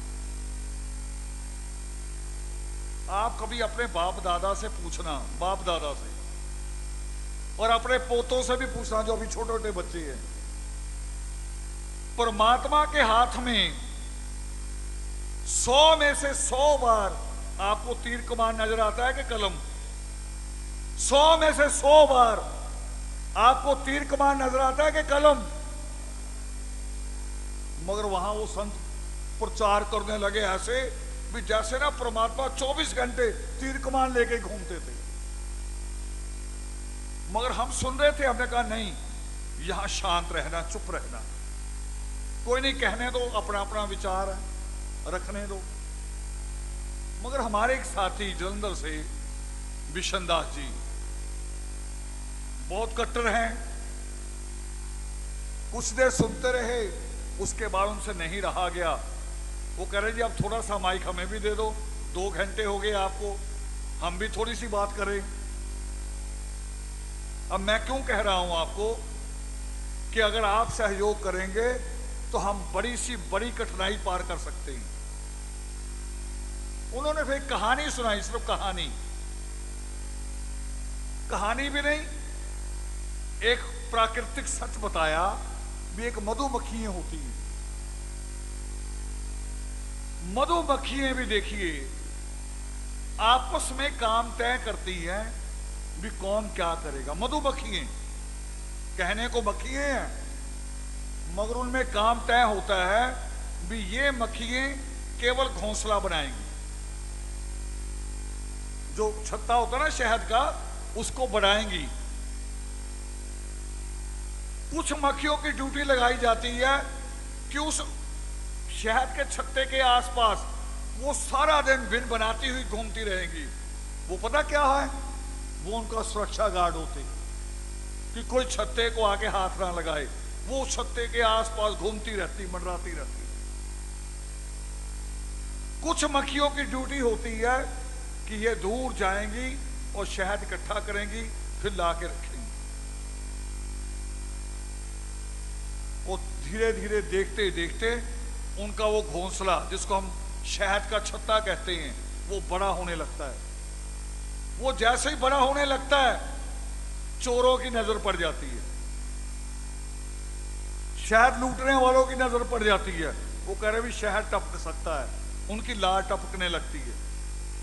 वो कह रहे शहद चुराया जाए, मगर मक्खियां घूम रही हैं, चुराने नहीं देती।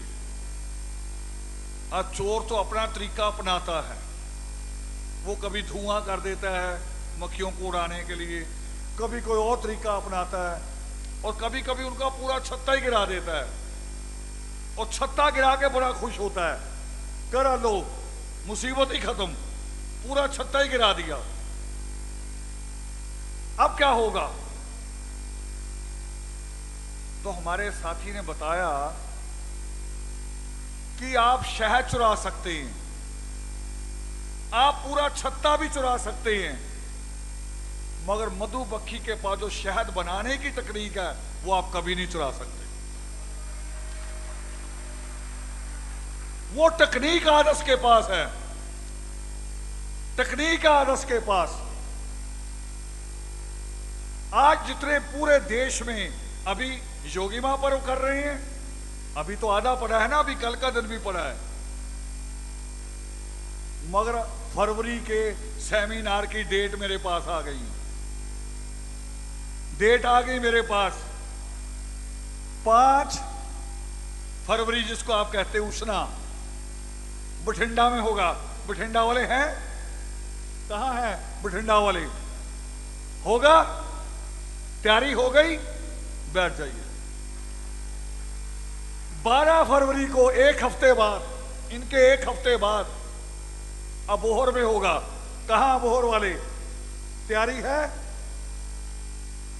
और उसके बाद 26 तारीख को, उसी महीने में 26 उष्णा को जम्मू में होगा। जम्मू वाले आए आज बस लेके, कई सालों बाद बस आई है। कहां है जम्मू वाले? कोई हाथ खड़ा करके दिखा दो। जम्मू वाले शायद वो उन साथियों में हैं जिनको अंदर बैठने को जगह नहीं मिली। अच्छा है, आपका सेमिनार होगा? हाँ जी, होगा? होगा। ये तैयारी है आदर्श की लगातार। और हमने यहां से लौटना है, मैंने 4 तारीख तक यहां रहना होता है। 4 तारीख को मैं पैदल आता हूं यहां शुक्राना करने। जब आप लोग कोहरे से बचते हुए अपने घर पहुंच जाते हैं, तो मैं ईश्वर का शुक्राना करने आता हूं कि मेरे बच्चे, मेरा परिवार अपने अपने घरों में पहुंच गया, तो मैं शुक्राना करने आता हूं। मगर 4 शाम को यहां तलवाड़ा वाले कहां हैं? 4 शाम को क्या है आपके यहां? इनके यहां योगामृत है। सुबह पद यात्रा होगी और 4 शाम को इनके यहां योगामृत होगा, और 5 को हम लौटेंगे और 6 तारीख को हम दिल्ली में रहेंगे। यह है आदर्श जिसका ब्रेक नहीं है। मगर मैंने लिखा है भी आजादी ऐसी भी नहीं है जिसमें ब्रेक ना हो, उसमें ब्रेक हाथ में हो।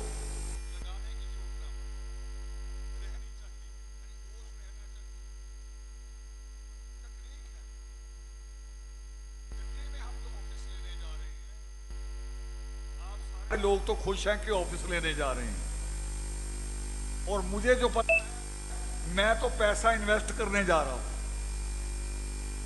मैं पैसा इन्वेस्ट कर रहा हूं। मुझे पता देश में प्रॉपर्टी का रेट गिरा हुआ है। आज हम ले रहे हैं उसे 55 लाख में, और जिस दिन प्रॉपर्टी का रेट खुल जाएगा वो जाएगा 1.5 करोड़ में, और जिस दिन 1.5 करोड़ कीमत होगी हम उसे बेचेंगे और दिल्ली में कहीं अपनी बस्ती के करीब जगह लेंगे और एक इंस्टीट्यूट खड़ा कर देंगे बड़ा। अभी वो है सिर्फ, अभी वो फ्लैट है, केवल फ्लैट 3 कमरों का, और फिर आपकी मंजिल 6-7 मंजिल की बिल्डिंग भी चाहोगे तो बन जाएगी। तकनीक है आदर्श के पास, और पैसा भी किसको मिलता है? लोगों को इस पैसे का भी बड़ा पीड़ा है कि क्या है? बड़ा दुख है। कह रहे वहां आदर्श के प्रोग्राम में पैसों के ढेर लगते हैं। भाई इस कौम की तो कल्पना ही नहीं की थी किसी ने जो पैसों के ढेर लगा दे। हमने वो कौम बना दी। हम इसमें जो कदम हम आगे जाना चाहते थे कि वाल्मीकि जाति है, वाल्मीकि जाति है और वाल्मीकि धर्म में परिवर्तित करनी है। हम कामयाब हुए उसमें कि नहीं हुए? हो रहे हैं।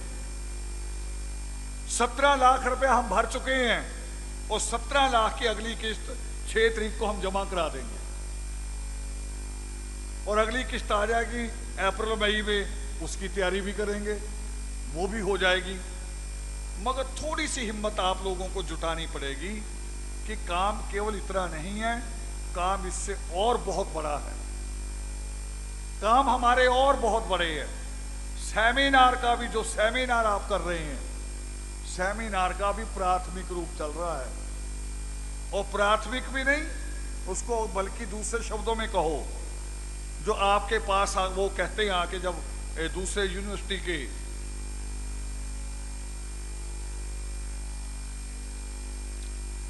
प्रोफेसर आते हैं,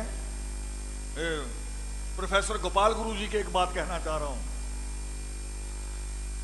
आप लोगों को लगता है जब मुक्तसर में प्रोफेसर गोपाल गुरुजी आ जाएं छोटी सी जगह में, तो आपको लगता पता नहीं कोई ऐसे कोई आदमी है, और रावण जी ने कहा और आ गया। मेरे साथी बैठे हैं यहां, मेरे साथ थे इंदौर में, इंदौर में सेमिनार था और इंदौर से 25 किलोमीटर आगे बाबा साहब अंबेडकर की जन्मभूमि है। हम दूसरे दिन बाबा साहब की जन्मभूमि पे गए कि वहां नमन करना है, वहां की मिट्टी को भी अपने माथे से लगाना है। जहां बाबा साहब अंबेडकर का जन्म हुआ, हम उस मिट्टी के में जाना चाहते हैं। वहीं जाके पता चला कि सरकार ने यहां बाबा साहब के नाम पे यूनिवर्सिटी भी बनाई है और उसी यूनिवर्सिटी में हमारा लंच रख दिया गया कि लंच भी आपका वहीं है यूनिवर्सिटी में। हम गए उस यूनिवर्सिटी में। अब उसमें दो बातें हैं, एक बुद्ध वाली बात भी बीच में है। वहां यूनिवर्सिटी में गए तो गेट पे तो लिखा हुआ doctor Ambedkar social science university, मगर अंदर जब जा रहे हैं, जहां बिल्डिंग शुरू हो रही है वीसी की, शीशों का गेट खोलते हैं तो बड़ी मूर्ति लगी हुई बुद्ध की, और आसपास हम नजर दौड़ा रहे हैं, बाबा साहब का कुछ नहीं। थोड़ी देर बाद वहां से हमें संदेश मिलता है कि वीसी साहब आपकी वेट कर रहे हैं। हमें पता नहीं था कि हम वीसी से मिलेंगे।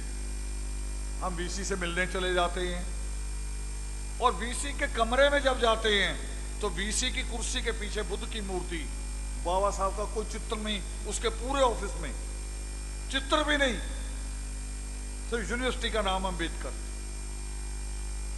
यानी बाबा साहब को भी, उनके साथ भी धोखा हो रहा। अब बुद्ध बुद्ध करते चले आगे बढ़ रहे हैं। मगर मैं यहां जो बात कहना चाह रहा हूं, आदर्श का कद और गोपाल गुरुजी का कद। वहां के वीसी से हमारी बात हो रही तो हमने अपना मैगजीन उनको दिया कि ये हमारा मैगजीन, हम भी सेमिनार करते हैं। तो मैगजीन को पकड़ते कह रहे आप हमारी यूनिवर्सिटी में करो, सारा खर्चा हम उठाएंगे, आप आके सेमिनार करो। मगर जैसे पेज पलटा, गोपाल गुरुजी की फोटो आ गई। तो पहले पेज पे तो योगेंद्र जी की फोटो है, अंदर गोपाल गुरुजी की फोटो आती है। उनकी फोटो देखते ही जैसे उसको कोई करंट लगा हो, करे ये आता है आपके यहां? गोपाल गुरुजी के लिए उसके शब्द बड़े भद्दे थे। ये आपके साथ क्या लिंक है? मैंने कहा ये इनके साथ, ये हमारे बच्चों को जो आज दिशा दिखा रहे हैं उसमें गोपाल गुरुजी का एक बड़ा हिस्सा है। तो उसने मुझे क्या कहा, कह रहा ये हमने उसको यूनिवर्सिटी का मेंबर बनाया था और वो आया नहीं, और उसने इस्तीफा लिख के भेज दिया, बिना मेंबर बने ही पहले ही भेज दिया कि मैं नहीं बनूंगा। मैंने कहा आप बहुत छोटी बात कर रहे हैं, आप तो उन्हें यूनिवर्सिटी का मेंबर बना रहे थे। हम और योगेंद्र यादव मिलके उन्हें पूना यूनिवर्सिटी का वीसी बना रहे थे। पूना यूनिवर्सिटी का, देश की मानी हुई यूनिवर्सिटी का उनको वीसी बना रहे थे। और जिस दिन लास्ट अप्रूवल होनी थी उस दिन हमें कहा गया कि एक बार उनको बुलवा लो, और जब उनको बताया कि आपको वीसी बनाने लगे, वो कह रहे ना भी वीसी मत बनाना, मुझे इंसान बने रहने देना, मैं तो अभी स्टूडेंट हूं। कह रहे वीसी बनते ही आदमी बेईमान हो जाता है, फिर तो बिल्डिंगों के टेंडर पास करता है, पढ़ाता पढ़ूता नहीं है बच्चों को, ठेकेदारों से हिस्सेदारी मांगता है वो, फिर बच्चों को टाइम नहीं देता। मुझे बच्चों के साथ रहना है। कह रहे जी किसने कहा वो वीसी बन रहा? मैंने कहा मैं कह रहा हूं, मैं गवाह जिसके हाथ में फाइल थी, जिन्होंने उस फाइल पे काम किया, योगेंद्र यादव जी ने पूरी ताकत लगाई, और जब हम उठ के खड़े हो गए, अब आपको समझ में आएगी उनकी लास्ट बात। जब हम उठ के खड़े हो गए तो पता उसने क्या कहा कि अच्छा फिर ऐसे कीजिए रावण जी, देख लीजिए अगर गोपाल गुरु जी आपके कहने से आते हैं तो एक बार ले ही आओ। समझ में आया कार्य कितना बड़ा है? और वो गोपाल गुरु जी आपके यहां आ जाते जब आप जहां कहते हो, और एक एक दिन पहले आ जाते हैं। और गोपाल गुरु जी का जो कद है वो दलित विद्वान के तौर पे नहीं है। दलित विद्वान तो उनको आदर्श ने बनाया है। दुनिया में किसी को नहीं पता था कि गोपाल गुरु जी महार हैं, गोपाल गुरु जी दलित हैं, गोपाल गुरु जी बाबा साहब अंबेडकर की जाति से हैं। पूरी दुनिया उनको एक विद्वान ही मानती थी, सिर्फ एक विद्वान। ये तो हमने उनको जाति से जोड़ जोड़ के रोज अपने मंचों पे खड़े कर करके हमने कहा कि ये हमारे, और शायद भारत के गिने चुने लोगों में से हैं जिनको ये सम्मान प्राप्त है। वो लोग आते हैं आपके मंचों पे, आपके सेमिनार में, आपके बच्चों से बात करने, और एक एक बच्चे से बात करते हैं, और बच्चे उनको फोन करते, फोन उठाते हैं, वो लोग आते हैं। और ये आपके सेमिनार का अभी छोटा रूप है। इसको वो कहते हैं कि ऐसा सेमिनार किसी यूनिवर्सिटी में नहीं होता जो आप करते हो, अद्भुत है। मगर मैंने इससे आगे लेके जाना है, और आज कहने जा रहा हूं योगिमा परम में, पावन वाल्मीकि तीर्थ की जमीन पे कहने जा रहा हूं कि अभी तो सेमिनार होता है कि बच्चे सामने बैठे होते हैं, इधर एक लाइन लगती जहां प्रोफेसर बैठे होते हैं। सेमिनार का एक अगला रूप आएगा कि इधर लाइन नहीं लगेगी प्रोफेसरों की, एक चेयर लगेगी, बड़ी चेयर, जिसमें एक आदमी बैठा होगा, उसके सामने 3 चेयर लगी होंगी। वो 3 चेयर में कौन होगा? उसमें एक प्रोफेसर होगा, एक उस प्रोग्राम को चलाने वाला एंकर होगा, एक स्टूडेंट में से होगा, ब्रिलियंट स्टूडेंट होगा, वो वहां बैठे होंगे 3। और जो एक चेयर होगी उसमें कौन होगा? उसमें होगा जो आप में से पहले एडवांस स्टडी में डिग्री लेके लौटेगा, पोस्ट डॉक्टरेट करके आएगा, जो आईएएस बन के आएगा, वो सीट पे बैठा होगा। आप सवाल करोगे उसे कि बताओ आप कैसे बने। ये अगला रूप होगा, और उसको भी बनाना है हमने, उसको भी पूरा करना है। ईश्वर के हाथ में, मैंने कहा भी 100 में से 100 बार क्या नजर आता है? कलम। और फिर हम में से आईएएस पैदा ना हो, हम में से पोस्ट डॉक्टरेट पैदा ना हो, हम में से जज पैदा ना हो, तो फिर हम वाल्मीकि कहलाने का अधिकार नहीं रखते। वाल्मीकि कहलाने का अधिकार किसे? जिसके हाथ में कलम, जिसकी मां को कलम की चिंता, जिसके बाप को किताबों की चिंता, वाल्मीकि कहलाने का अधिकार उन्हें। यह है आदर्श का आंदोलन, दोनों तरफ से, कि डिग्री भी लेनी है, बिना डिग्री के, बिना आईएएस की डिग्री के आप केवल इंसान हो जाएं तो भी कोई पावर नहीं है। डिग्री भी लेनी है और इंसान भी बनना है, उस लव कुश की तरह, जो राम का घोड़ा तब पकड़ते हैं जब उस पर लिखा पढ़ते हैं। उस पर लिखा होता है कि ये घोड़ा जहां जहां जाएगा वो सारे मेरे गुलाम हो जाएंगे। वो करे भी क्यों? तुम्हें कौन सा अधिकार है कि तू पूरी दुनिया को गुलाम बना ले? सबको आजाद रहने का अधिकार है। ये थी इंसानियत। वो इंसानियत भी तैयार हो और डिग्रियां भी तैयार हो। इसलिए ये योगामृत और सेमिनार पैरेलल चलेंगे, दोनों बराबर चलेंगे। वाल्मीकि तीर्थ का निर्माण भी होगा और आपके इंस्टीट्यूट का भी निर्माण होगा, ये दोनों भी बराबर चलेंगे। इनका दोनों का बराबर चलना जरूरी है। इसलिए भी जरूरी है कि इस 11 करोड़ की आबादी की कोई आइडेंटिटी नहीं है, इसकी कोई पहचान नहीं है, इसका कोई एक नाम नहीं है। इसको तो दलित भी नहीं गिना जाता। दलित की भी बात आती है। हमारी यहाँ बेटी बैठी मनीषा भी लेट पहुंची है, मैं उसको डांट रहा था, रात को गाड़ी बैठ गई अभी यहाँ आने के लिए अकेली, और दलित एक्टिविस्ट में काम करती है, बहुत बड़ा काम करती है। शायद ऐसी मूवमेंटों में हम भी घबरा जाते जाते हुए, जैसे जिन जगह पे ये जाती है, मगर कभी कभी मेरे से बात करती है और मुझे इसका उस दिन का लिखा हुआ समझ में आ जाता है कि आज कुछ गड़बड़ है। और जब मैं इससे पूछता हूं कि क्या है, तो फिर बताती है कि हमें दलितों में भी दलित नहीं गिना जाता। वहां भी कहीं जब पता चलता है कि मनीषा वाल्मीकि समाज से हैं, मैं उनमें सबसे ज्यादा आगे चलने वाली, उनका नेतृत्व करने वाली, उनकी लीड करने वाली, मगर जब उनको पता चलता कि वाल्मीकि है, फिर मुझे मिट्टी कर दिया जाता है।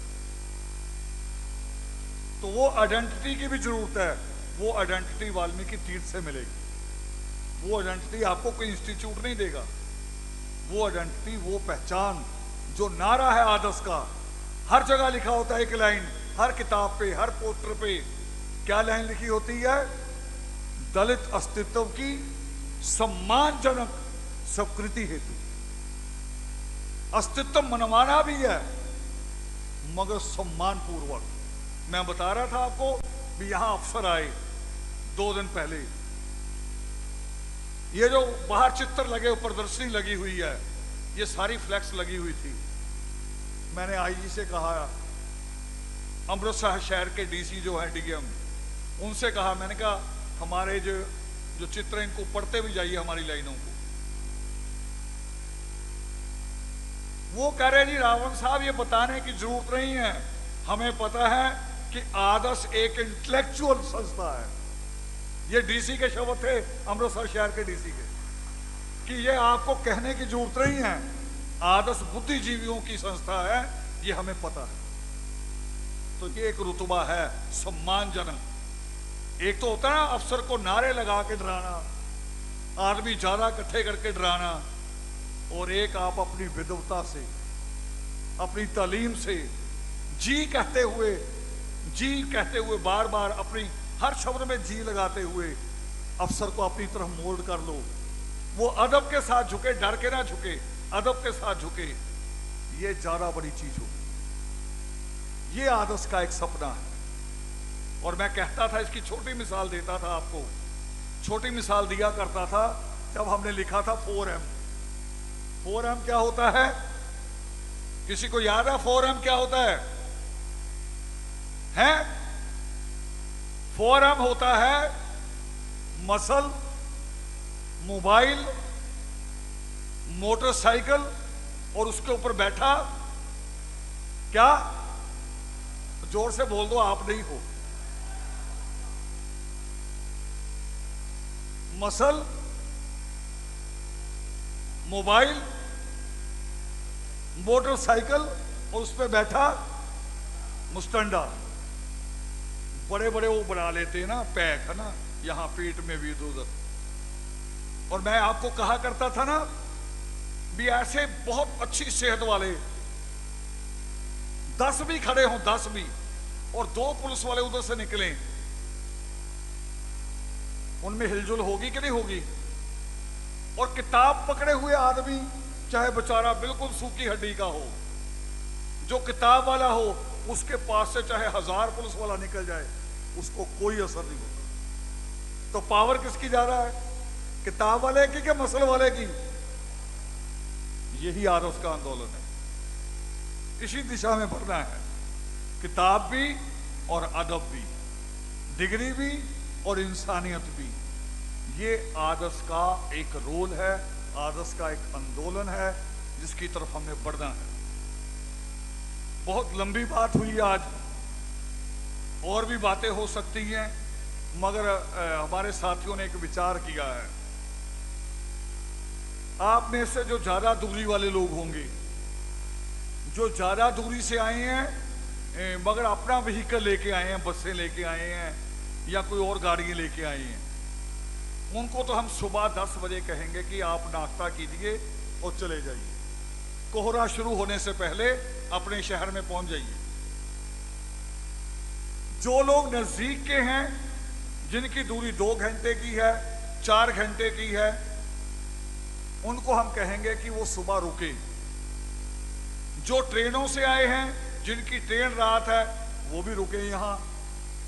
ये हमारी टीम ने, अनजान साहब, सफर साहब, सब बैठ के कल परसों से हम विचार कर रहे हैं कि योगिमा पर्व पहले 1 दिन का होता था क्योंकि हमारे पास प्रबंध नहीं था, टेम्परेरी था। अब पक्का प्रबंध है, रहने के लिए भी इंतजाम है पक्का। अब योगिमा पर्व को बढ़ाएंगे थोड़ा सा, तो कल हम बढ़ाने जा रहे हैं, अगर आप इजाजत दें, अगर आप पास करोगे। कल हम सुबह 9 बजे से दोबारा योगामृत शुरू करेंगे इसी हॉल में, और 2 बजे तक चलाने की कोशिश करेंगे कि 2 बजे तक हमारा योगामृत चले। आदर्श हमारी जो फिरोजपुर की जो सबसे आदर्श का एक रूप जिसमें नजर आता है, वो भजन पार्टी भी रहेगी, और जो हमारे सेलिब्रिटी पार्टीज हैं वो भी रहेगी। आप अगर कहेंगे कि ये होना चाहिए तो हम इसे कल बढ़ाना चाहते हैं। मैं अपनी बात भी इसलिए खत्म करना चाह रहा हूं कि अगर जरूरत पड़ी तो कल बाकी थोड़ी बात कल कर लेंगे। कल का ये एक नया प्रोग्राम जोड़ा जाए, जोड़ना चाहिए कि नहीं? अगर जोड़ना चाहिए तो हाथ खड़े करके हाँ कीजिए।